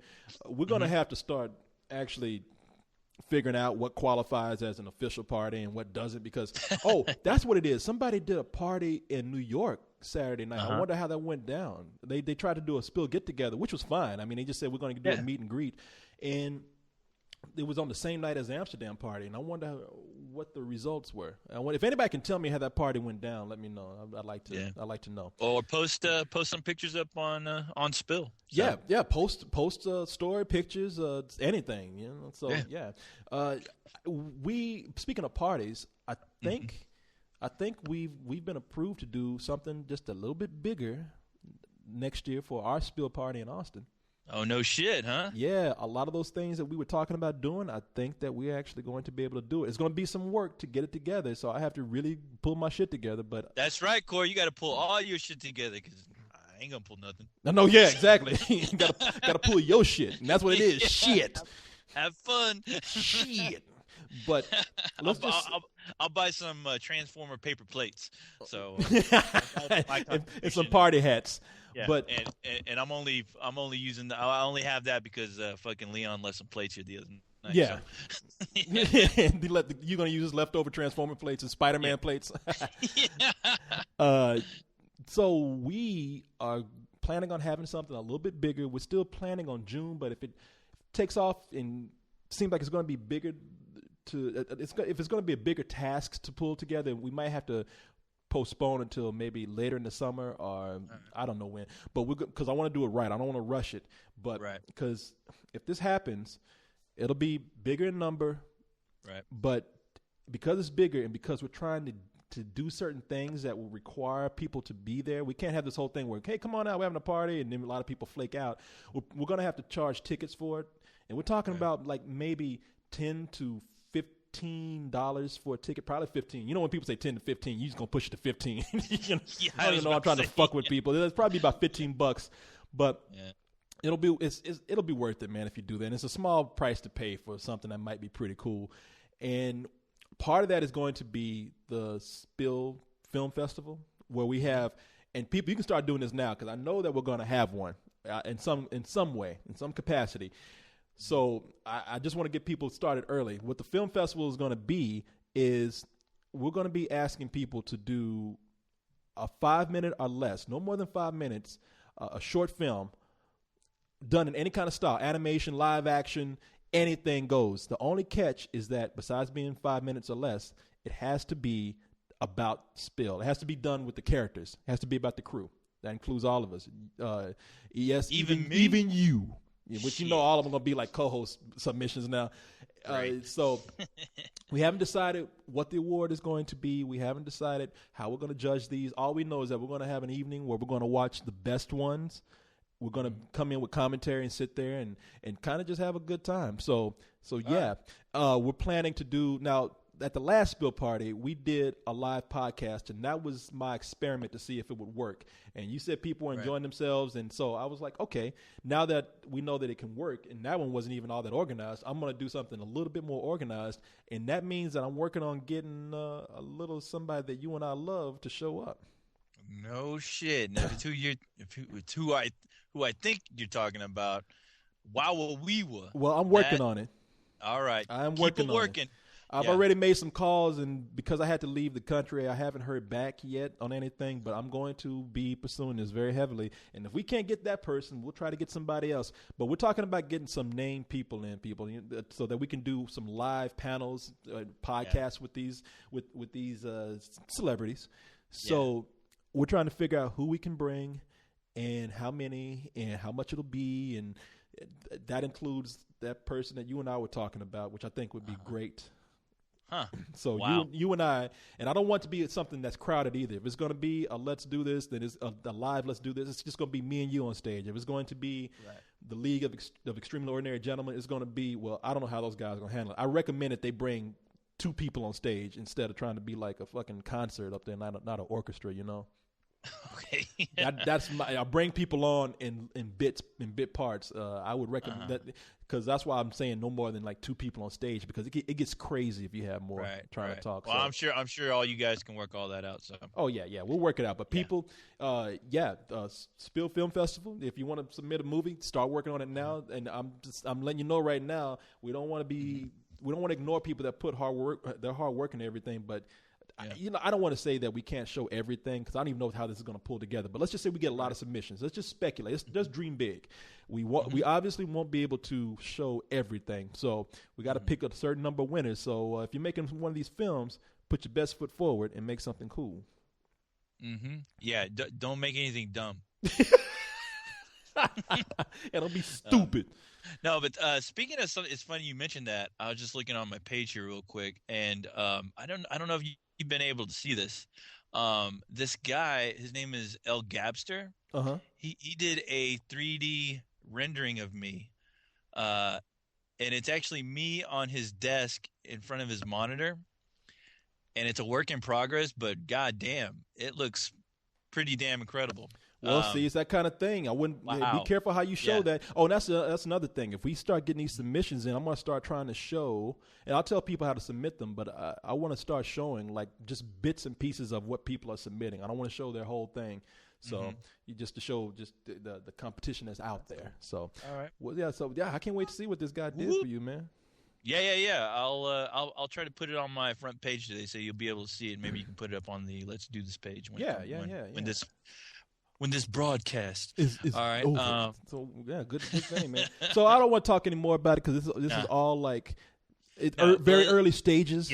Yes. We don't want to get anybody. Yeah, don't get too crazy right now. But I guess work on your projects if you want to, and plan on coming to Austin sometime. Yes. Just think ahead. Plan on coming to Austin and sometime either early summer, like maybe in June or maybe later. But we'll let you know and save up those dollars. Save up those $15 so you can get it. And we're gonna do our best to make sure it's the best money you've ever fucking spent in your life. We are, man.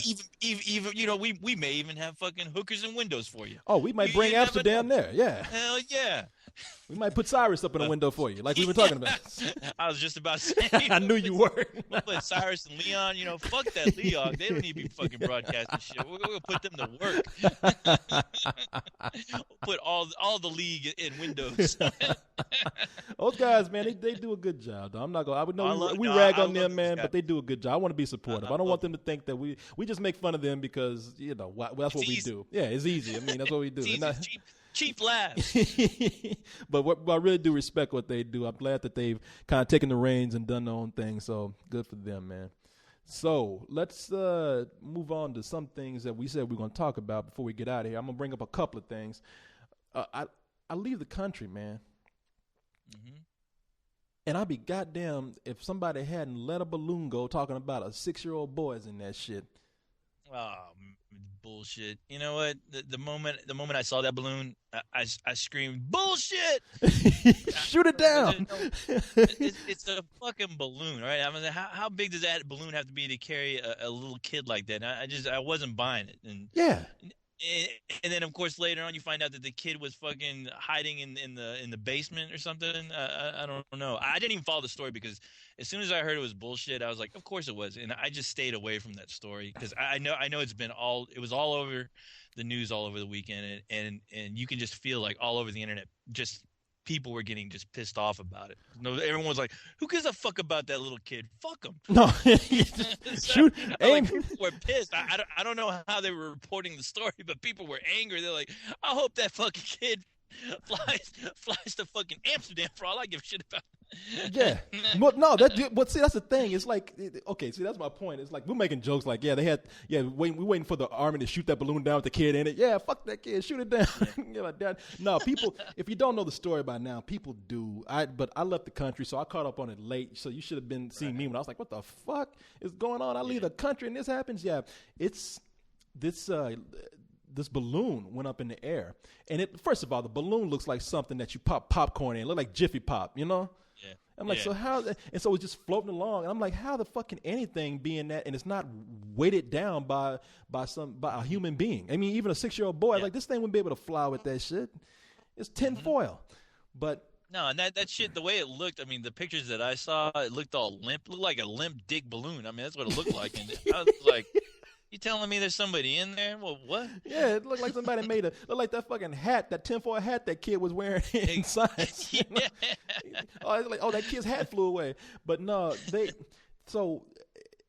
they follow this because they want to know how this balloon is going to land, and they want to know if the kid is in it. And everybody's worried if this kid is in danger. So you got a couple of helicopters following. I think a couple of military helicopters following this. There's this worldwide search. There's all this news, international news that's watching this as it happens. And as you delve deeper into it, you find out that it's that balloon is the quote unquote invention of this guy named Richard Heen. And Richard Heen was him and his family were on a reality TV show called Wife Swap. Mm-hmm. So now right then and there, you're thinking, okay, reality TV guys involved. Something is this guy? You even thinking right then and there, is this guy out there seeking fame? But everybody's kind of being cool about it. Like, okay, let's not think that way. There's a kid in danger. They can't find it because when the balloon landed, the kid wasn't in there. Mm-hmm. Okay, I didn't know if you were still there. You're like, you begin to sound like Carlisle now. That was my impression of a couple Coltons. Yeah, I was like, yeah. Mm-hmm. But I was waiting for you to laugh at one of your own jokes. Yeah. So I can just I'll be silent. Yeah. Yeah. What about me? Oh damn, man, you ruined it, Corey. I was gonna let you laugh through that. No. All right, go do it again. Laugh. No. Okay. Yeah. So something's crazy here. Hello.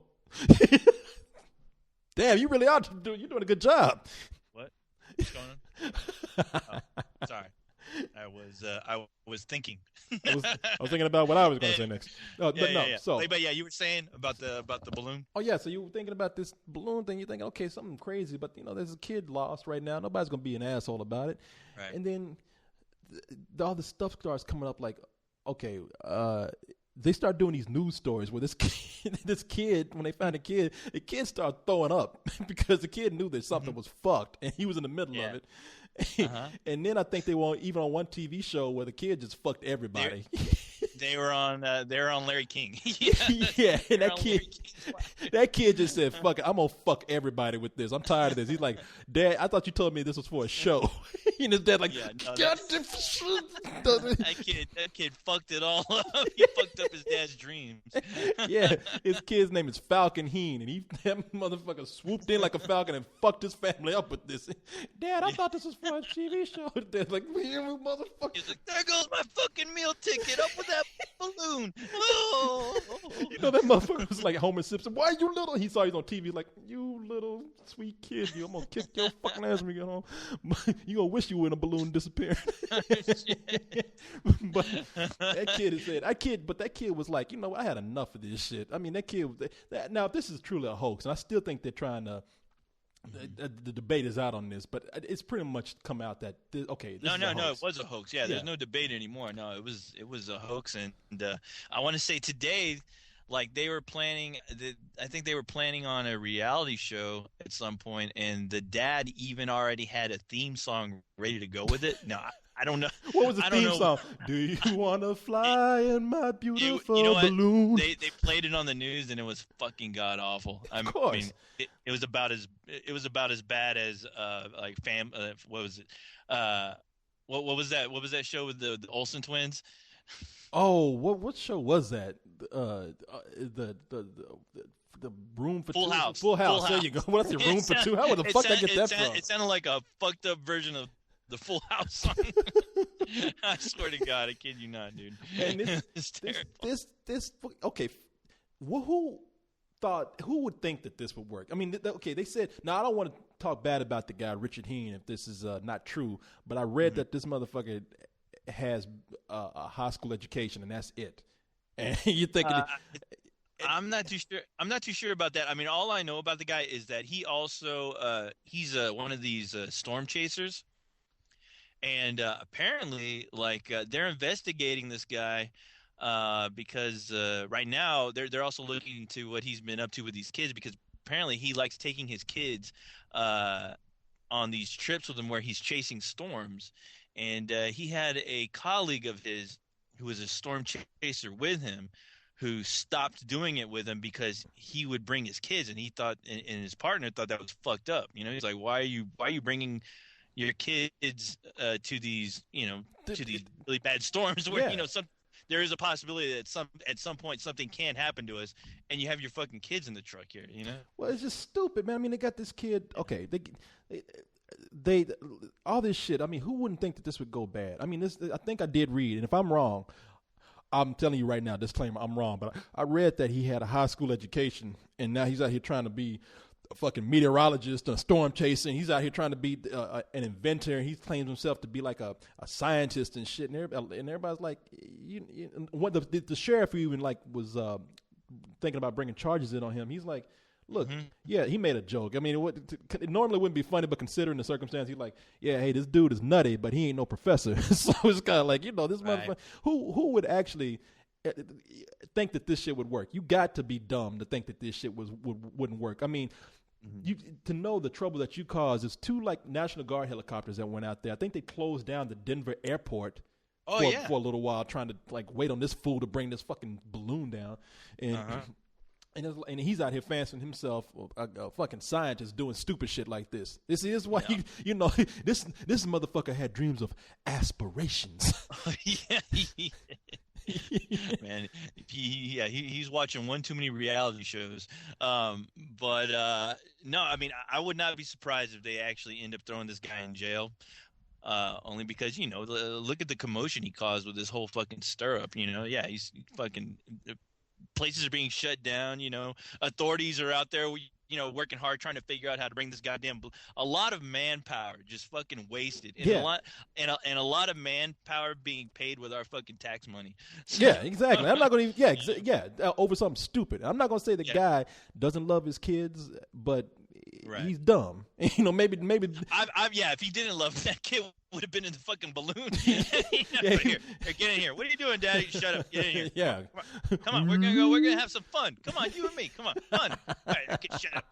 Yeah. No, get that thing up. Get up in the air, honey. Get up in the air. God damn it. Fly, balloon, fly. Oh God, get me out of here. And I just love this kid because, you know, in the back of his mind, this kid was thinking, I'm about to fuck them all up here because, I mean, you got me lying, making me look stupid. You know, you got me looking stupid. Yeah, it's one thing for y'all to look bad, but you got me looking bad. It's bad enough everybody's calling me fucking Balloon Boy now. You know, it's like the people don't even know my goddamn name. People call me Balloon Boy. Now that's going to stick through school and everything. Well, I mean, if that guy wanted to do his own reality show, I hope he wasn't planning on directing that shit because he already fucked up with his kid. You know, they couldn't even get that shit right on the goddamn dumbass. In fact, in every picture with this kid looking like ay. I know. That's what he looked like on Larry King. Yeah, that kid probably made himself throw up too. He's probably like, I'm gonna just fuck everybody up. I'm gonna make myself throw up and just make this fool squirm.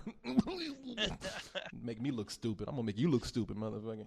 Yeah, it was a ridiculous event, and now here's the thing, man. They will probably actually make a movie about this. I mean, yes, that's the sad thing. But you know what? I'm not shocked, and you know what? Hey, I don't mind because Hollywood's turning out some bullshit. So what's going to be so different? Yeah, you know. I mean, this one might be entertaining. I mean, you know, it's a good story watching somebody fuck up big time like this. So shit, let the Farrelly brothers fucking do it. It was just like Dumb and Dumbest, right?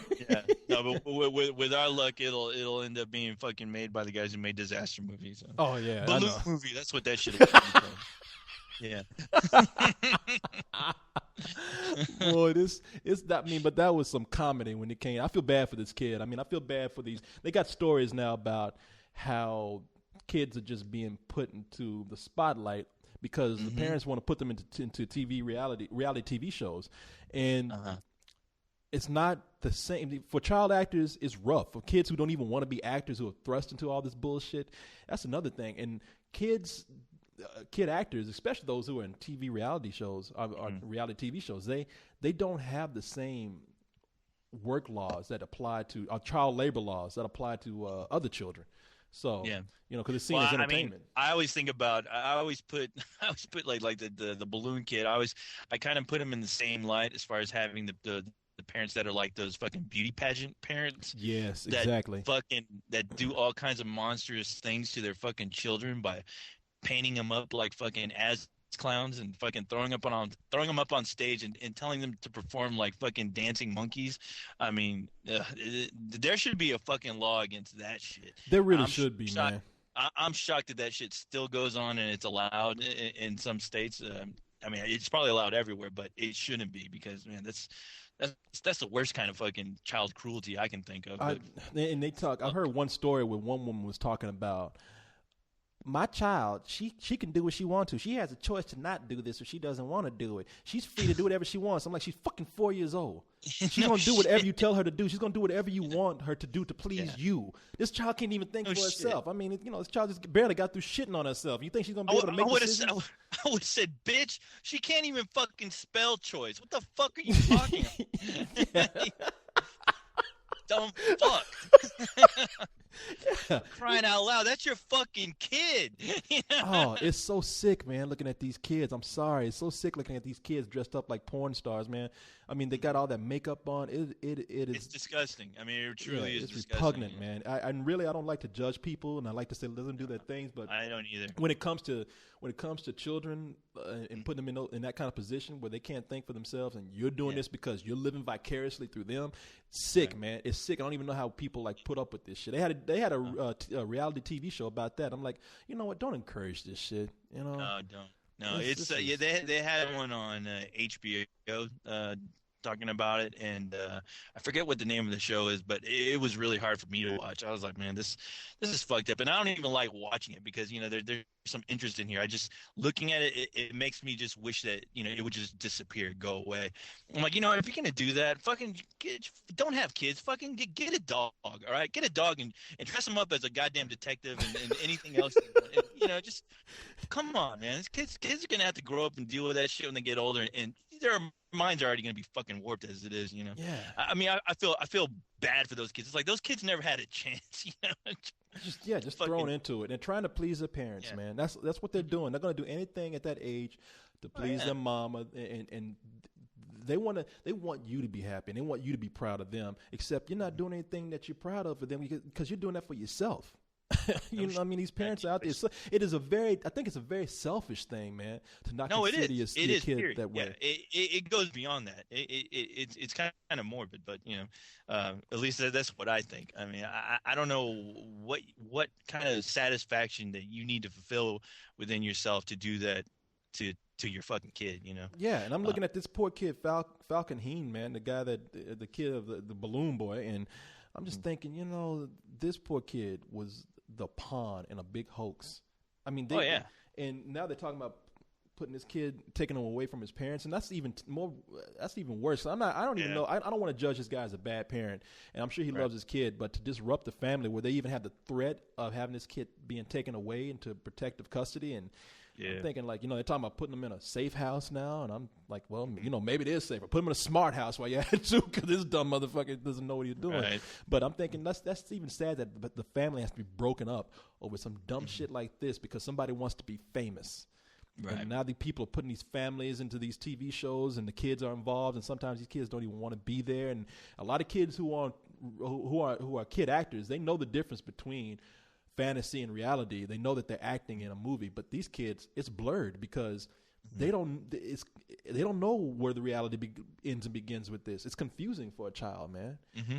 Yeah, so, no, it's true, man. So we're making jokes, but it's sad. We'll wait and see. Yeah, well, as far as the balloon boy goes, hopefully, hopefully he'll get out of this unscathed, and and hopefully his dad will learn a fucking valuable lesson and don't be such a fucking idiot. I know. But it makes me think that kid probably shut the door and they didn't know. Like nobody knows this, but the kid shut the door and had to talk with his family. Like, you dumb sons of bitches, you stupid motherfucker, put me in the middle of this shit. I didn't do nothing. I'm 6, goddammit. No shit. I was playing with my goddamn Transformer toys, trying to be Optimus Prime, and you're fucking my life up. You telling me to go play in the fucking attic and shit? Go hide in the basement. Let's play hide and seek. I ain't come out for fucking 6 hours. You telling me trying to, my fucking balloon is up in the air. You got me sitting up there hiding like we playing that game. Fuck you, Dad. I'm gonna throw up on Larry King on you. But anyway, you guys with a fucking balloon. Yeah, I'll put you on a balloon. Put that, you like that, motherfucker. But make a balloon out of your head and let you float up in there. But all right, man. So I know we trying to get out of here. I got. Yeah. I know you got things to do like sleep. Yeah, I'm funny because I caught my second win. We already went over an hour, but I did. There is something that I wanted to play for you last week because I just think it's funny, and it play is. Yeah. It. Hold on. Let me. I got to take my earphones out for this. But it is our friend, man, the Watchman Preacher, at it again. Mm-hmm. Have you? Oh, no, really? Yeah, no. I haven't seen it. I haven't seen or heard of it, no. Okay, a lot of people have made me aware of this, so it's been going around. But I just thought it was funny because I don't know why this guy has such a hard on for us, man, because we then what he's ranting about now, we had nothing to do with it. He found a way to just come in. And what you know what? Look, here, let me go ahead and play this for you. Yeah. And I'm not gonna play the whole thing, but all right. Hold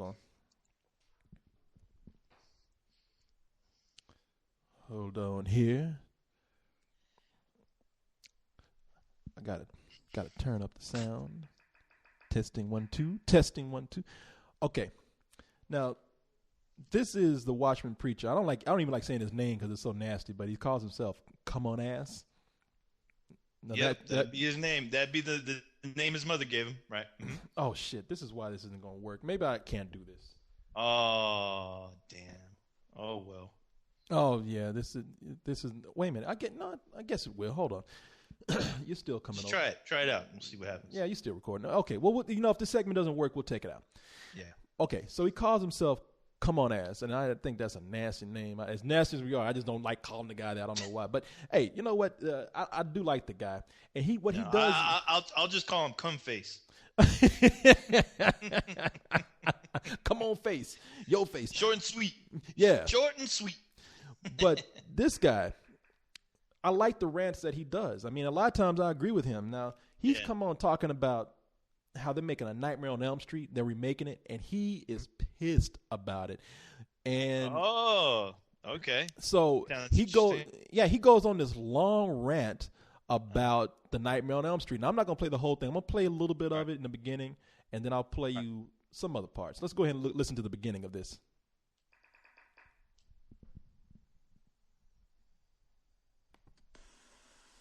Fuck! All right, so he's already losing his mind. You know? Oh, really? Yeah. I couldn't tell. I thought. But okay, I thought he lost his internet connection. That's how I get sometimes. Okay, but when I'm watching my porn and shit goes wrong. Fuck! But I'm not a happy robot. Okay, but here's his complaint about Nightmare on Elm Street. I just finished watching, okay, a teaser trailer for the upcoming remake of A Nightmare on Elm Street.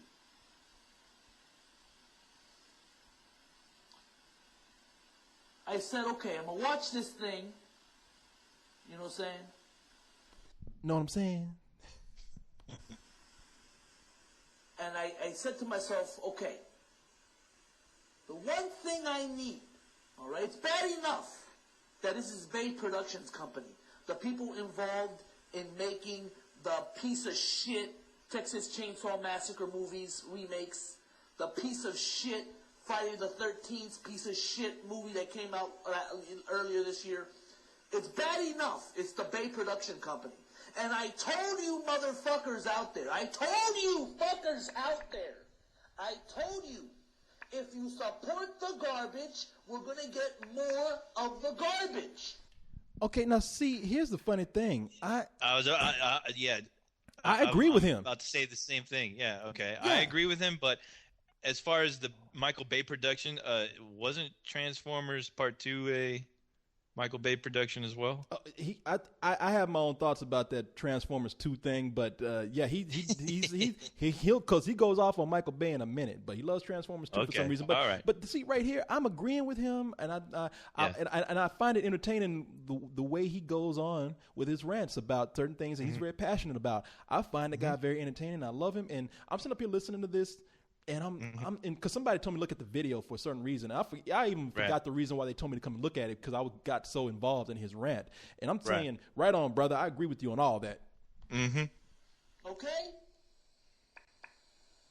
And I don't appreciate. I don't know how things work. Let me tell you something. Things must be. You know what? How the hell does Wes Craven let the fingers of Michael Bay and this production company get a hold, okay, of this franchise? What the hell? So, all right, now this goes on for another 3 minutes, and it's pretty much that's the gist of it right there. Right. And I'm listening to this, and I'm thinking, Yeah, brother, you're making me laugh because your way with words is very humorous, but right now I'm really passionate about what you're saying. And then we get to the end of this, and this is what we hear. Tell it on the mountain. This movie should not exist. They're about to shit upon Freddy. They're about to take a big giant shit on Freddy, and you motherfuckers are letting it happen. Now, this is near the end of the video, and like I said, the whole reason I came here to listen to this video, I haven't even heard yet, so I forgot about it. And right. and I'm just gonna let it play because it's near the part where I'm talking about.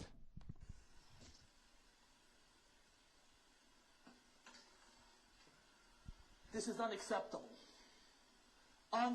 Make fun of this, Spill.com, you bunch of fucking assholes. No, what? You fucking dickheads. What you did we? Shitheads, pieces of shit, fuck faces. No, I'm looking at this. Like I said, no. I'm sorry.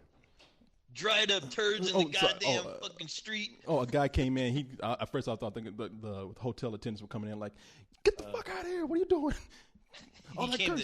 He came in to take a shit. Are you recording in the bathroom, Corey? I'm sorry. The restroom there. But man, I'm watching this and I'm like, okay, I was told to come watch this because somebody said here he goes again talking about Spill.com, and so we went for like a whole 5 minutes. Yeah. Where he was talking about Nightmare on Elm Street, and then he comes out of there, and I'm like, what the fuck did we do? Damn. It's like really what why'd you bring you that was out of nowhere. Why'd you bring us into this? Like this is our fault. Because we substituted an American flag for Michael Bay's dick. And all of a sudden we're responsible for all the trouble in Hollywood. Make fun of this, Spill.com, you bunch of fucking assholes. That's all you do. It's funny. When you take our franchises and shit upon them. That's all you do, is laugh about it. As long as you get your fucking hits on your site, right? Bastards. Yep. Oh, no. How is this possibly... He's making too much sense, Corey.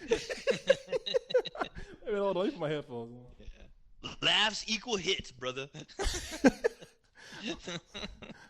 Well, yeah, we have a website, man. Of course we're going to want hits on the site. You got that right, but... I hope so. It's like I'm sitting up here agreeing with almost everything you're saying. All of a sudden, you're pissed at us. Like this is our fault? Oh, shit. Oh, my God. He needs to create a bumper sticker, and all it says is blame Spill. I mean, it was almost like he was so mad that he just forgot who he was mad at. Yeah. he just took it out on everybody. Oh my God. Blame Spill.com. Those fucking shithead, fucking retard reject. Yeah, with this video, motherfuckers. Yeah, he's the kind of guy who got mad at, he's the guy that got laid off of work, like a job, and he got mad at his boss, and he came back and just shot everybody, people who didn't have anything to do with it. It's like, hey man, I didn't fire you. That was so funny, man. Oh it really did catch me off guard. That was great. No, I loved it. No, I mean, I agree with him on the whole Freddy thing. Even though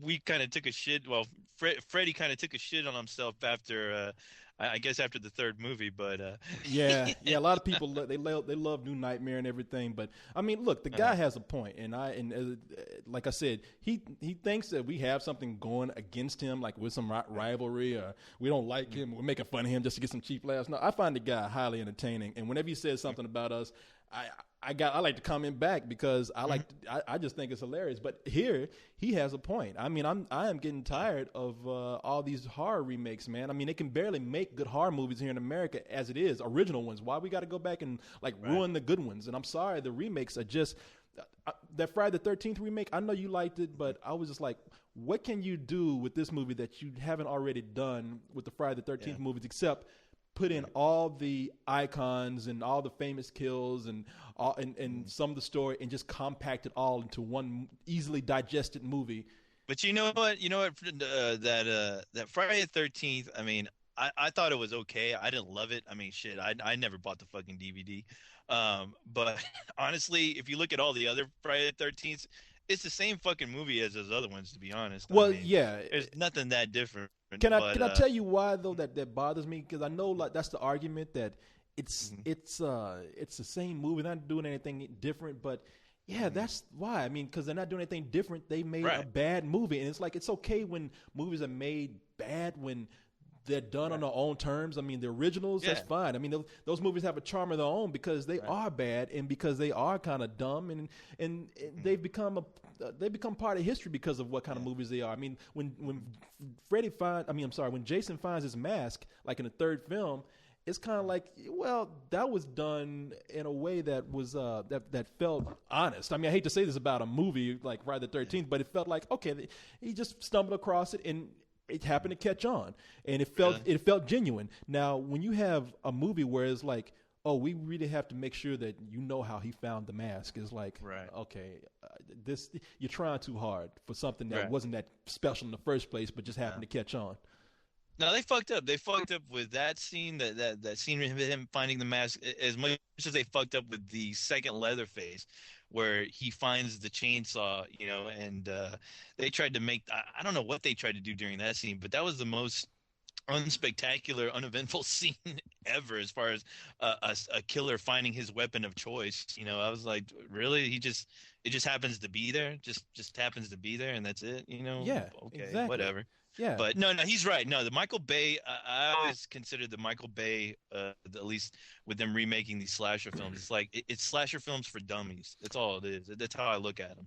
yeah, man. And, All these reboots they're talking about and all this kind of. I mean, It's I all thought become a trend.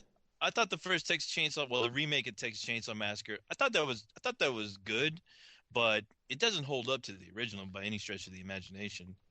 It's still an entertaining and fun movie to watch. I mean, I can watch it, but I would never hold it in as high a regard as the original Texas Chainsaw And Massacre. yeah, and No, yeah, that was my problem. It was like this. Okay, it's interesting to see what kind of different take they do with it, but hmm it's almost like, well, you look at how pointless. clever. Yeah, it's pointless because you look at how clever the first Texas Chainsaw Massacre was. Because it's more than just a guy in a mask going around chopping people. I mean, that Yeah, movie was crafted so well that there was hardly even any blood in it, hmm and it still was terrifying.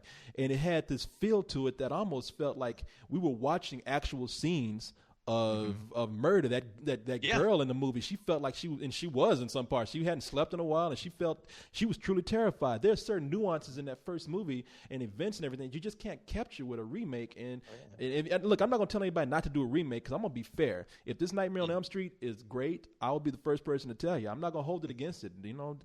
People should I be mean, able to do what they want to do. But yeah. I mean, I tell you, well, real quick, as far as the Texas Chainsaw Massacre, which I'm still like in shock and awe of, is that they can after that first Texas Chainsaw Massacre film, they could never ever in any movie after Texas Chainsaw Massacre, and even all the the terrible ripoff films that movie spawned, they can never capture the that family dynamic of just how fucked up that family was.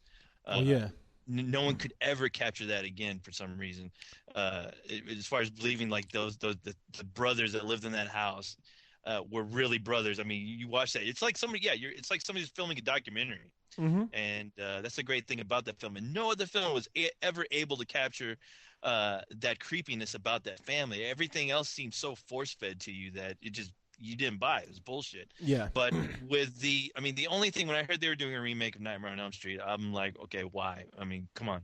You just came out with Freddy vs. Jason. Why don't Robert Englund, he's more than capable of still doing the Freddy character, but I think if you actually if you give the fucking guy a good script to work with, he can play that character, regardless. He Mm-hmm. can tone down the jokes. He can do all that. Just have somebody fucking write it well.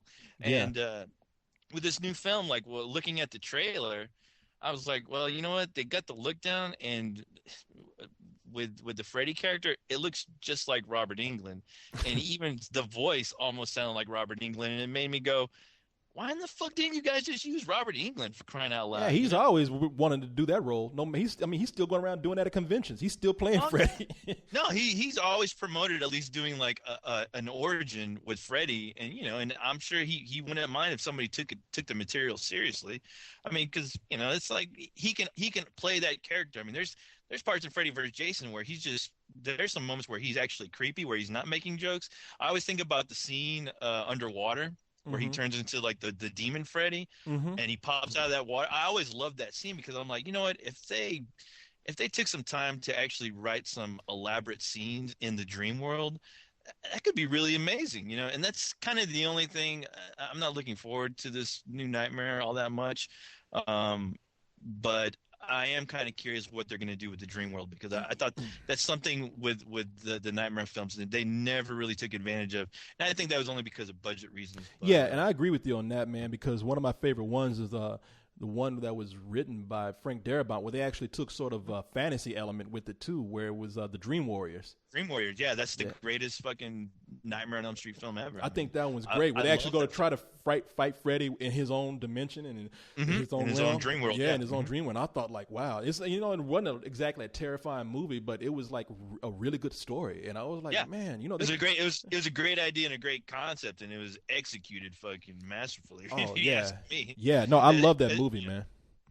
Yeah, and you know what? I've always been interested, and I almost hope someday, you know, the script that you heard about this the script that was written by Peter Jackson. He actually wrote a script for Nightmare on Elm Street. No, tell me about it. Yeah. I don't know. I know very little about it, but he actually wrote a script, and apparently New Line had the script, and they locked it up in their vaults. And I don't know if anybody's actually read it, but it would have been. I mean, I can only imagine what kind of fucking craziness Peter Jackson had in store for Freddy, you know, as far as doing a Nightmare on Elm Street film.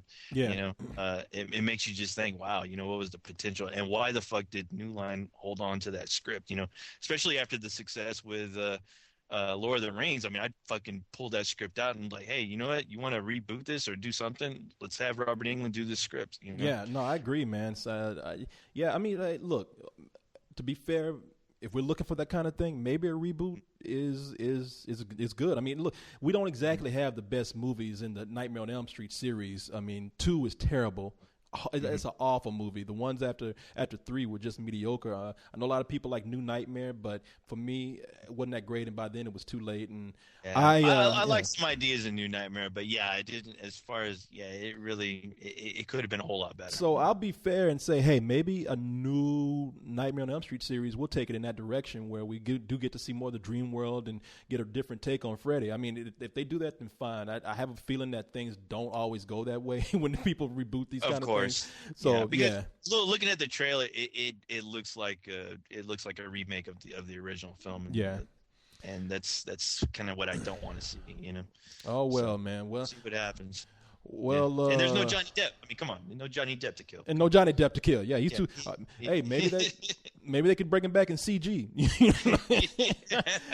But you know, I guess all that we can say about that is this is unacceptable. Make fun of this, Spill.com, you bunch of fucking assholes. That's all you do. It's funny. Well, they take our franchises and shit upon them. That's all you do, is laugh about it. As long as you get your fucking hits on your site, right? Bastards. Bastards, that's all we get. I would have said cunt faces. Yeah, man, I gotta say, as you can see, man, we agree with you more than you think. And look, no hard feelings on this, man. As you can see, we like you. I mean, it's you just. I agree. I agree with everything he said, especially the spill stuff. Especially that. We are some bastards, and we do care about our site, getting some laughs. And you know what? You're especially true about the part where you say, hey. I know. That's all we do on this goddamn show. That's all I do. I just kind of programmed me. Bunch of frat boys. Reminds me of my friend's dad, man, when we were little kids. Me and him used to just laugh about everything, man. His dad used to get pissed off. Like he'd be driving, looking back in the back seat. Stop all that sniggling. You sound like a bunch of little girls. All that sniggling. Sniggling. I was like, sniggling? What the hell is that? We're laughing because each other said we're sniggling. I gotta look up that word. Yeah. He's telling us not to laugh, and he's talking about sniggling. I'm like, you're not helping, man. No, man. Me and my buddy, we used to think Yeah. And we'd be watching like Animal Planet, Mm-hmm. and we just started laughing at some random shit. And his dad came in the room. He's like, "What the? You guys like retarded or something? What the fuck are you laughing? What is so goddamn funny on that channel? What the hell are you watching?" Yeah, what the fuck is wrong with y'all? Pelicans flying around. When Fly pelican. I knew you were gonna do that. I love that. Come thought. on, pelican. Fly Fly pelican. That's awesome, man. But damn, we sound like we just came from Amsterdam.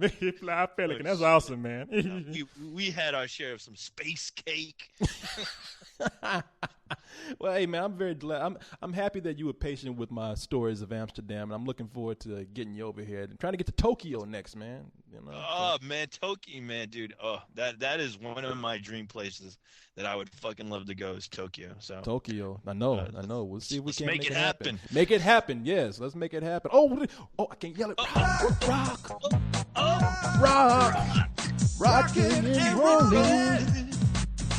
Rock.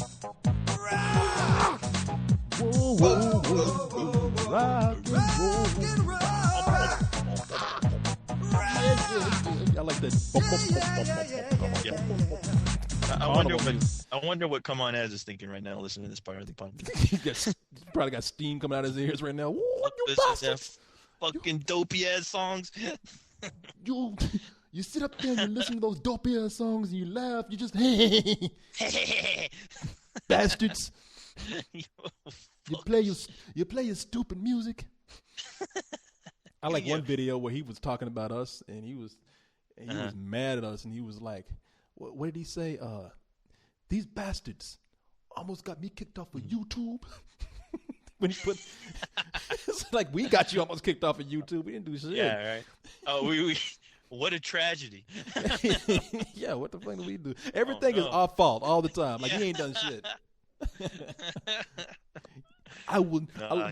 Like he's talking about us acting like frat boys, but then he comes and he's like, I will never stop cursing. I will never stop coming raw. And if you don't like it, fuck you. Like, what's different? Well, how's that different from what we do? Yeah, right? No shit. Hey, what if we do like it? What are the consequences then? I love it. Apparently, I do love it. I love it, man. Keep doing it. I win? Yeah. Please make more videos where you say fuck you. I love it. Yes. Speaking of fuck you, it's time for Fuck Your Thoughts, where we fuck the thoughts of all the emailers who send us questions. Mm-hmm. See, I'm going to fuck somebody up real bad. They come in with like, what's your favorite song? I'm getting tired of that kind of shit. All right. Let's see here. I'm going to try and get some people that we have not got before.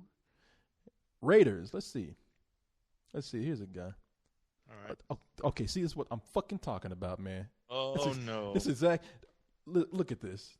Dude's begging for his thoughts to get fucked. He's like, please, pretty fucking please, motherfucking fuck my thought to the white fucking bone. Fuck me. And he comes in with, what's your favorite movie? I'm like, you. I'm going to hurt somebody, man. I'm going to find these people and go to their goddamn houses. I'm telling you. Ernest Goes to Camp. That's my favorite movie. Please, that's people. That's better than The Dark Knight. These fuckers out here, man. Okay, people, let's for a while. Every slasher movie made by Michael Bay's production team. Yeah. Every Platinum Dunes horror film. Every horror remake by Michael Bay. That's better than that original bullshit. And Transformers 2. Yeah. All right. Shit, let's see what we get here, man. I got one. You got? Oh, please, by all means, please. Yes. All right, here we go, Corey. I got a good one here too, actually. Good evening. Hey guys, Where the Wild Things Are is going through a wicked backlash right now, and audiences seem to be split on their opinions of the movie. I personally did not care for the movie. What was the last movie you guys saw that went through a similar gigantic backlash, yet you really liked it? P.S. I would love to hear co-host's thoughts on Where the Wild Things Are, if he has seen it. Okay. Yes. What do you know what the last movie is for that was like that for us? Mm-hmm. I'm trying to think. You What did, was I the thought last? you said you. That's what you said. Mm-hmm. No, I thought you I'm said just asking. yes. I'm just asking the. I'm just reading the goddamn question. Okay, I think the last movie. I'm trying to think right now of where, what movie came out where there was a big backlash and. Well, there was a big backlash. I don't know if you can call it backlash, but for us, I guess where audiences are split in the middle with the film. audiences are split, and people on the site were expecting us to come out and love the movie, and then when we didn't, they turned against us. And the last movie that I can think of that was like that, I believe, was Watchmen. Yeah, you're right. Yep, you're right. Well, I loved it. I was the only motherfucker who loved it. Come on, Az. I'm the only motherfucker who loved that movie. Yeah. He's gonna make a video now. You got him going. Oh shit. But yeah, what we're experiencing with Where the Wild Things Are is that a lot of people saw the trailer, and like myself, a lot of people want to love this movie. And when we came out and said that, not that it was bad, not that we hated it, we actually said the movie's good, it's just not great. And then we pointed out what was wrong with it. People took our criticism of pointing out what we thought was wrong with the movie just to make it an all right movie. They took that as we don't like the movie, or we don't understand the movie, or we're not. We're jaded because we don't. What was it? Because it's a hipster film and we don't like hipster movies. And it's just like, man, look, we gave it a matinee. We all gave the movie a matinee. It's not bad. I mean, we can't help if we thought that the movie was boring in some parts. And furthermore, I think I'm speaking for everybody when I say this. Nobody's telling you that you cannot love the movie yourself. Right. No, yeah, you're right. Because I noticed when you guys put out the review, you did get a backlash, and and I don't see why certain people will get so worked up. But then again, I thought, as far as the movie itself, I'm not going to bore anyone with my review, but no, please. I thought it was okay. There was nothing about that kid that really made me really feel for him at all. So I mean, when he's pissed off and he's upset, I get that. Okay. And I understand that. Yeah. He lost his dad, he has all these reasons, and then he visits this fantasy world, and, there are these characters that are some kind of, a representation of his feelings. And there's one character that's reflective of his sister. I get that. And I understand where all that's coming from, but as a film as a whole, it didn't really do much for me. I mean, sure, I sympathize with the kid sometimes, but other times I was kind of annoyed by him. There was nothing really drawing me to really like this kid to begin with, and I thought that's where the movie kind of failed, at least on me. Now, it was a beautiful movie to look at. The soundtrack was amazing. I want to own the soundtrack, but I mean, after watching the film, I was like, all right, that was good, but you know what? I kind of forgot about it as the night went on, and I didn't think too much of it. So to me, it didn't have a lasting effect on me like it did with some people, And no, I read that book, or it was read to me a long time ago, and I barely remembered it because it was only about 5 pages, I think. So when I took a look at the book again recently, I was like, wow, what is it about this book that seems to hit me?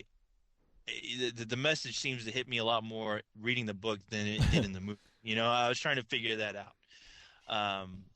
But as far as the movie, it just didn't do much for me. I mean, like I said, it's beautiful to look at. The performances are great, even though there's times when the main character, the main beast, when he was off screen and yelling to look for that kid, I was like, man, what the fuck is Tony Soprano doing? Fucking running around looking for this kid, about to fuck up this kid. This movie's taking a whole different tone. What the hell? Oh yeah, you thought he was gonna whack Tony that kid. Soprano is looking to fucking put some holes in this kid. Oh yeah, But other than that, I mean, it didn't do that much for me. So I would give it a matinee. I have to agree with you guys. It's funny because I think it's because we knew people were gonna love the movie so much that the flaws kind of stuck out to us. I mean, The things that were obvious about it were kind of obvious in the trailer. I mean, the music is great. The creature effects we all agreed were fantastic. I love the casting of the characters. I love the approach that Spike Jonze took. Like I said, my only complaint is that the movie was too long, and I thought it could have been a little more fun. I mean, I'm sorry, a lot of people took it as being shallow, and that we thought that we wanted this to just be just a flat out kids film. But man, it really did, to me. It was just a little. That those boring parts in there were because the movie just could have for me just been a little bit more fun. I don't want anything that deep with this movie because the book isn't that deep. No, not at all. That's all I'm asking for. And I had a different sense of the book than I did with the movie, and that's the only thing. I mean, I saw it as something completely different, and a lot of people are also kind of upset that, like, I love the way people just kind of take everything and make one big blanket statement out of it without looking at the details. They say, "Oh, you gave Cloudy with a Chance of Meatballs full price, but you give this a matinee." It's like they're two different movies, man. Right. There's a different criteria for everything. You don't make a blanket criticism for everything. And yeah, Cloudy with a Chance of Meatballs was a more entertaining movie than this, and I did not hate Where the Wild Things Are. I thought it was a good film. I think Spike Jonze took the right approach. I just thought like it was a few misguided steps there. So no, I agree. I mean, like I said, I mean it definitely has some great moments to look at, but the overall effect just I guess what they wanted for me to feel in that while watching that film, I just didn't get. It didn't hit me like it didn't strike a chord in me like it did with some other people. Yeah. So exactly. But so, that's my opinion, and it don't mean shit. So there you have it. And that's exactly what we're saying, people. It's all opinions. I mean, just because we didn't give it something that you wanted us to doesn't mean that you cannot go and enjoy it. So. Yeah. No, and I've recommended that movie to people. It's like, you know what? If you enjoyed that book, there's a good chance you're going to enjoy that movie. It's like, but I did say I don't think it's for everyone, but I think the people who watch and enjoy it are really going to get something out of it. As to where if you don't really give a shit about the book and you just want to see a decent movie, maybe you'll think it's okay. But with me, it just didn't hit a chord with me. So yeah, no, and there was one other movie where people said it was going to be great, and we didn't think so. We've done it a couple of times. I can't remember what it is, but we've done it a couple of times. So people enjoy it. Nobody's telling you to listen to us, and we're not telling you to listen to us either.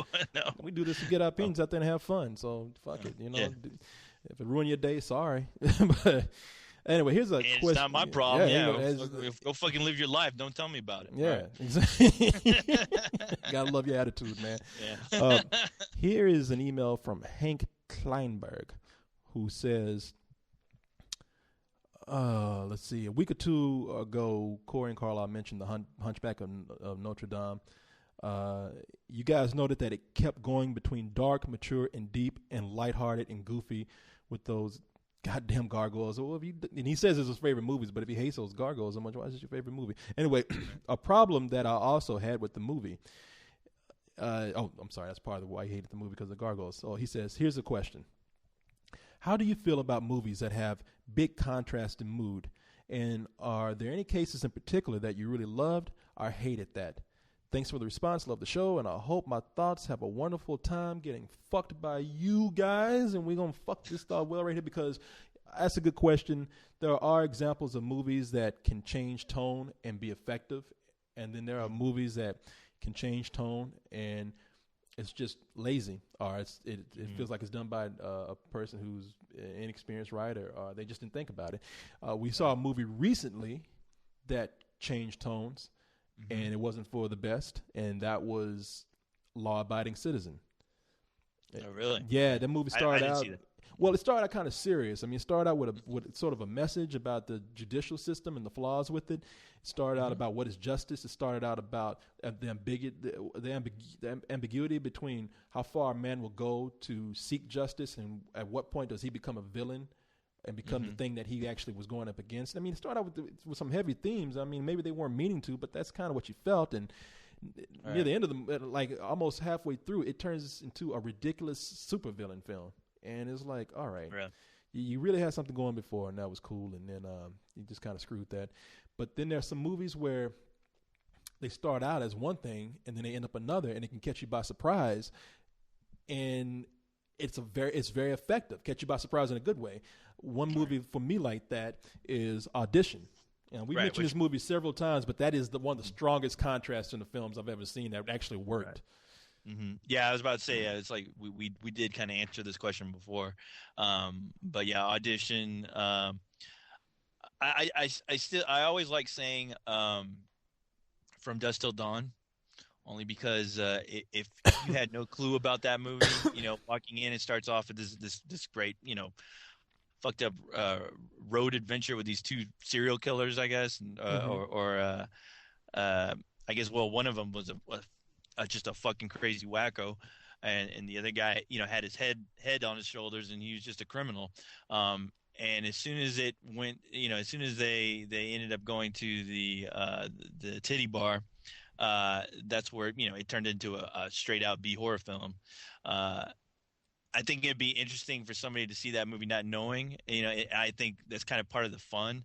But if I don't know, if they made it, if it was a little bit better executed, I think that would have been a better film, I guess I should say.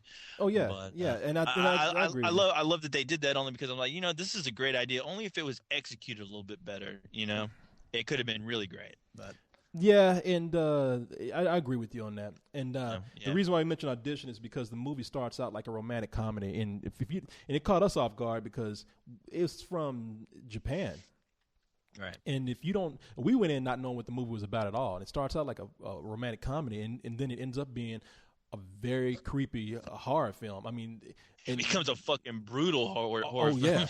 Yeah. I mean, it's so lighthearted at first, and then it starts getting just horrific. And when I was watching it, Leon and I looked at each other and we were like, what the fuck just happened? It's like, is this the same movie? But we were drawn in so deep into it because we want to know where this was going to go. So yeah, it's that's one of those really effective movies that changes tone. I love that. I love that movie. That movie is like somebody pulling the fucking rug from out under you, and there's a bed full of nails and fucking broken glass just waiting to hit you, and you're like, oh fuck, what the fuck? No, stop. No, you fall face first into it. Yeah. Here's another thing. It's an old movie that kind of changes tone, and it's an Alfred Hitchcock movie that did it very well. It's called Shadow of a Doubt. It starts out like a kind of a fun family comedy, very lighthearted in the way those movies were in that time. I think the movie was made 1940 something, 1930 something. I can't really remember the date on it, but what was it called again? It's called Shadow of a Doubt, and it's one of my favorite Hitchcock movies, and it deals with this family that they're a wholesome family, and like I said, when you center on the family, the movie's very lighthearted, but then that came out in 1943. Okay, I've never seen this. You should see it because it's funny. I mean, it's a funny family comedy, and then it turns sinister when Joseph Cotten, who's an actor in a few Hitchcock movies, and also I think he was in a Orson Welles film. Anyway, cool actor. He shows up, and the movie turns sinister because this guy's bringing in a very dark secret, and it turns it turns very creepy because you begin to question when. For the time that this movie was made, they kind of cross over the lines of how appropriate is it that this guy who's coming into town is close with his I think it's his niece. Yeah, you wonder how it's kind of creepy how into her he is, and then he just starts saying things at inappropriate times, and it becomes very uncomfortable. And it's a good movie. You should check that out, man. I think, especially you, I think you'd like it. But here we'll read. Depending on how this goes, we'll read one more, two more. Here's a good question from Phil. And Phil she has a very unique, Phil, yeah. Okay, awesome. Yeah, the great artist. Yeah, she's great.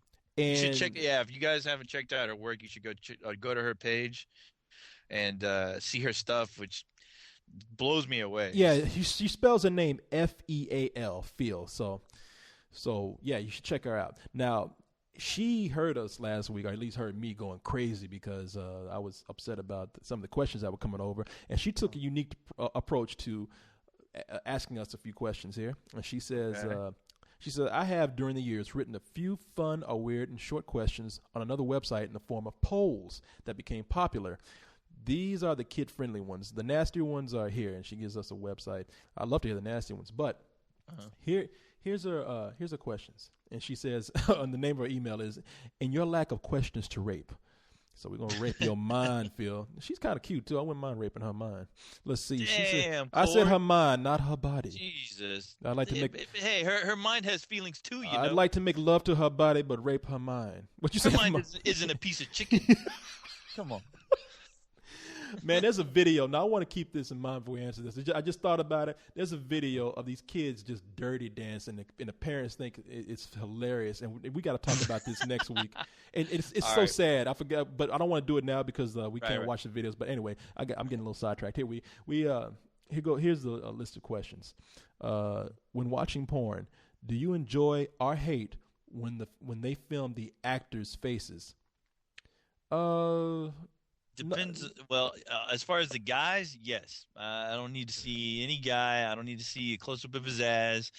None of that. I'm more interested in the girl, her O faces, her body movement, the positioning of the camera underneath her to where you see plenty of movement from her chest area, including her breastises. And the gyration of her booty cheeks as the deed is being done. Yeah, I want a point of view where it's inside of her body. You know, I'm tired of looking at bodies on the outside. I want. Man, well, you know what? Then you need to go fucking rent some Hensha fucking films, the animated Hensha films, because I want it to be like that movie Fantastic Voyage, where they go inside the body of a man. I want that kind of porn where they go. You get to see them journey inside the body of a woman when she's having sex. No, for me, I like seeing the faces. I like seeing both faces because I like knowing that there's a couple there that seems like people having sex. I don't like any disembodied thing having sex with another. Those aren't people, Corey. Those are porn stars. I'm sorry. Right? I like seeing the faces of the actors, the non-people. Yeah, actors, I do. Really? No. What do you call them? Yeah, the props. I like seeing the faces. Stars. Yeah, I love seeing the faces. So, back in school, really? You were and she puts here a Yano nerd. I don't know what Yano means. Yano nerd, bully, whatever. Back in school, I was a combination of all those. I kind of grew out of my nerdiness as I got older, so I was able to encompass a lot of worlds there. What? What's going on? I'm reading another. Hello? Oh, was that a question? That was a question. Back in school, there's a list of questions here. I'm going down the list. Okay.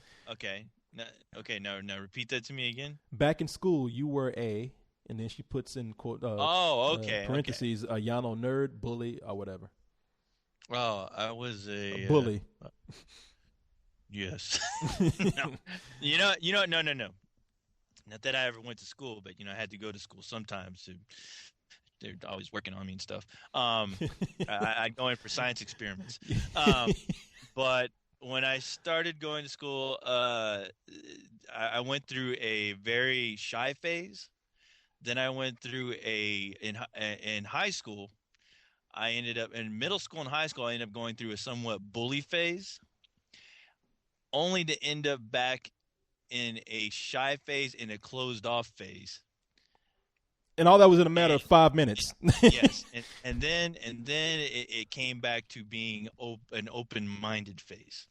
How's that? Open-minded face. That? What the hell? Phase. Oh, phase. Open-minded face. So let's see here. What crime assaults would you commit if there were no kind of punishment for it? I know exactly what I would do. I would go. What kind of crime? Yeah. I would be a vigilante. I would be like the Punisher. I would go out. Vigilante? Yeah, I would go out and kill the worst criminals if I could get away with it. You'd be the Punisher. I'd be the Punisher. You'd run around with a fucking target on your chest. Yes.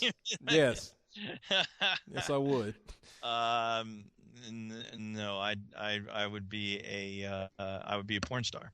Yes. That's not illegal. Oh, it's not? No. Oh. No. Let's see. What would I do? Yeah, a vigilante would be cool. Also, let me see, a drug dealer. I've always wanted to do that. Yeah, sounds like fun. Okay, yeah, drug dealer. There you go. It's all in the business of making money. They live the life. Yeah, why not?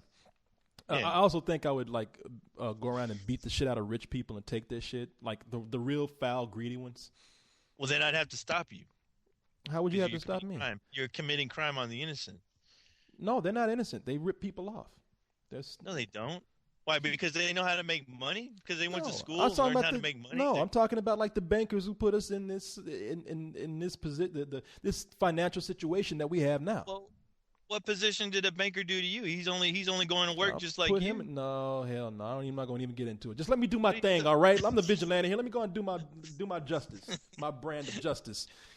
Okay. Justice. Which larger animal would you rather kill or become extinct? Bugs don't count. I guess.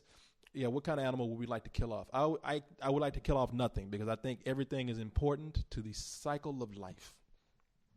I will say mosquitoes and sharks. Fuck them. Yeah, I like the way you left me to the hippie answer. I believe in I think everything should live. All God's creatures should exist. And you want to be a vigilante. Right. Get the fuck out of here. Sharks don't know what they're doing. Sharks is doing what they do. I don't have to kill sharks. No, sharks know exactly what they're doing. You fucking hanging out on their turf, and they fucking say fuck you. They eat your ass and spit you out, or they leave half of you around, so your friends can find out not to be fucking around in their They waters. gotta eat. Man, shit, fuck it. They don't eat people. They Yeah, fucking they eat people who fucking around in their waters, man. They laugh at people. That's what they do. Don't you ever see whenever they're attacking? They fucking They they're got that big smiling, grin on their showing face. pearly whites. Yeah. Right before they drive. Can you imagine that Spit laugh your coming ass out? out. Yeah, right before they eat somebody. Let's see. What is the worst way to go? Shark attack. Laughing shark attack. No, the worst way to go, I think, is to be burned alive, man. I think being torn apart by zombies would be the worst way to go. Talking about being torn apart and the worst way to go. I think about how people used to punish the criminals or when they used to get perceived quartered. criminals back in the day, drawn and quartered, where they tie people's limbs up and they tie your legs and arms up, and they're attached to 4 horses, and then they whip the horses, and the horses go in their separate directions and pull your ass apart. How the fuck could anybody do that, man? Yeah. Jesus Christ. Either that or having your penis getting eaten off by rats. That would suck. Man, that is so funny to me. They Rudy Ray Moore had a video where he was talking. Do you remember that video Rudy Ray Moore That's had? exactly what I'm talking about. Where he was laughing about it. And there's a Rudy Ray Moore people who is Dolomite. If you've listened to the show, you know we love this character Dolomite. And Rudy Ray Moore is the actor. And he was talking. He was on a tape where they were doing a little interview with him. He was talking about his movie, The Human Tornado, where in his words, he was laughing. He's like, I once had a rat eat a man's nuts off. And there's a scene where he has this guy tied up, and there's these rats down there in his crotch. And you see blood on the guy's boxers, and the rats are looking anywhere but at his crotch. The rats are just looking around. It's like the rats are running in the opposite direction of the guy's nuts. And he but put you those see noises him on the in table. He started screaming, "Oh God!" And then he put on those noises. Exactly. And those, I think that was Rudy Ray Moore doing. I think he did all his sound effects films. It's like, and those rats are like fucking just sniffing the air, like.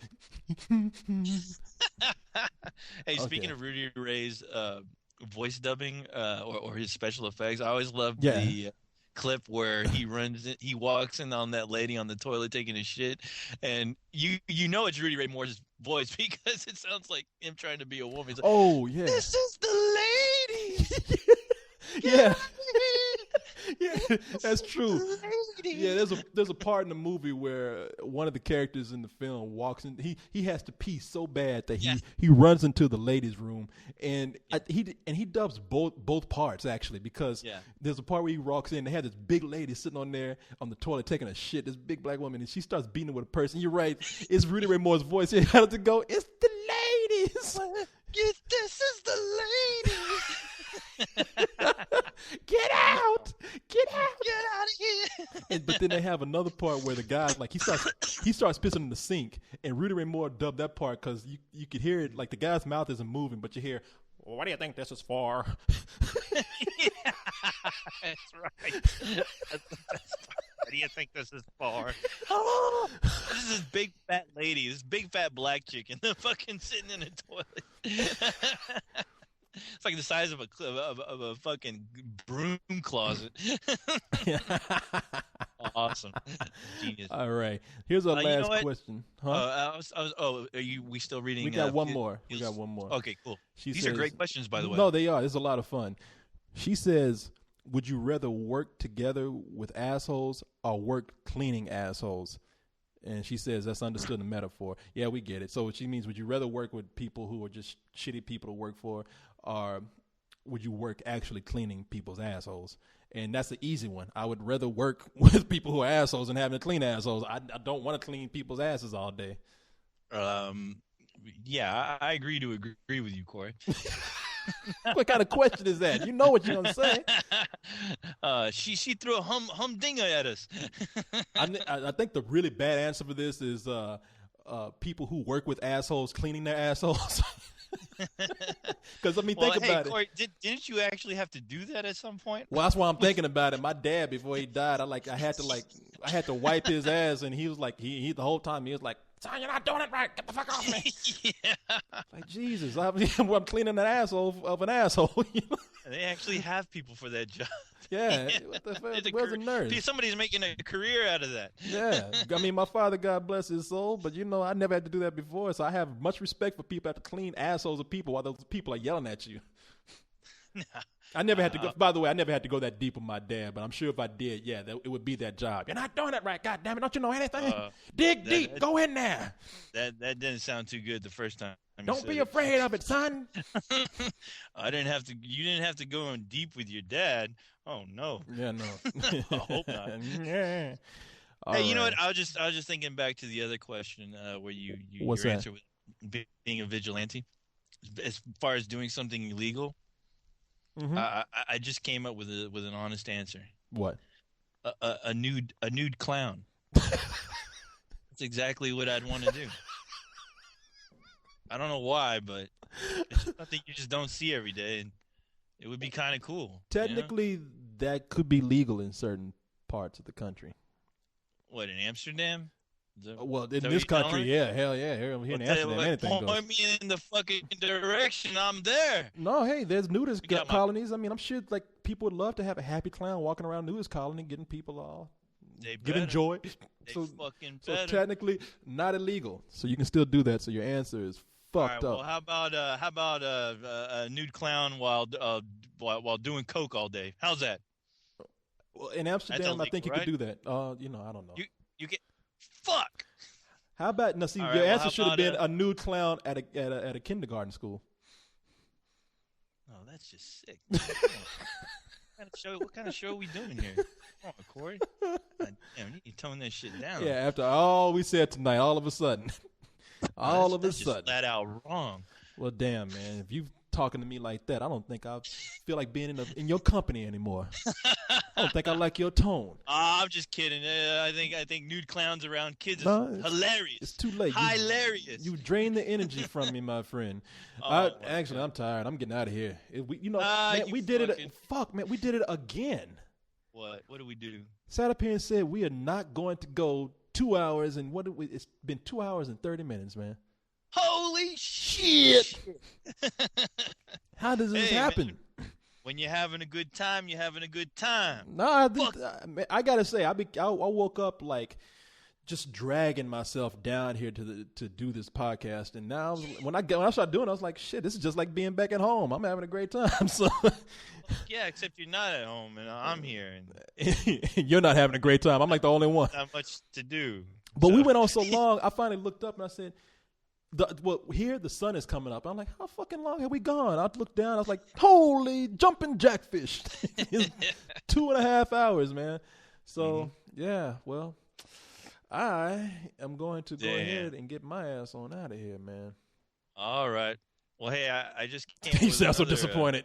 Another what? I just came up with something else illegal. What? All right, how about a nude clown doing an old lady in a wheelchair and having her kid roll us around Okay. in front of the church. Okay, now you're getting crazy. All right. There you go. Why you clean her Not ass? Never. Yeah. You know what? I want to be a vigilante too. Yeah, I think that'll be easier, man.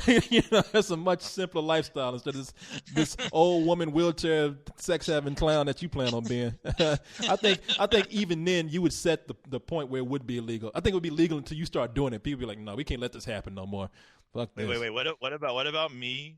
Come on as a naked clown, Michael Bay and his dick flag, and a shark. Get to the chopper! Get to the chopper! Get to the chopper!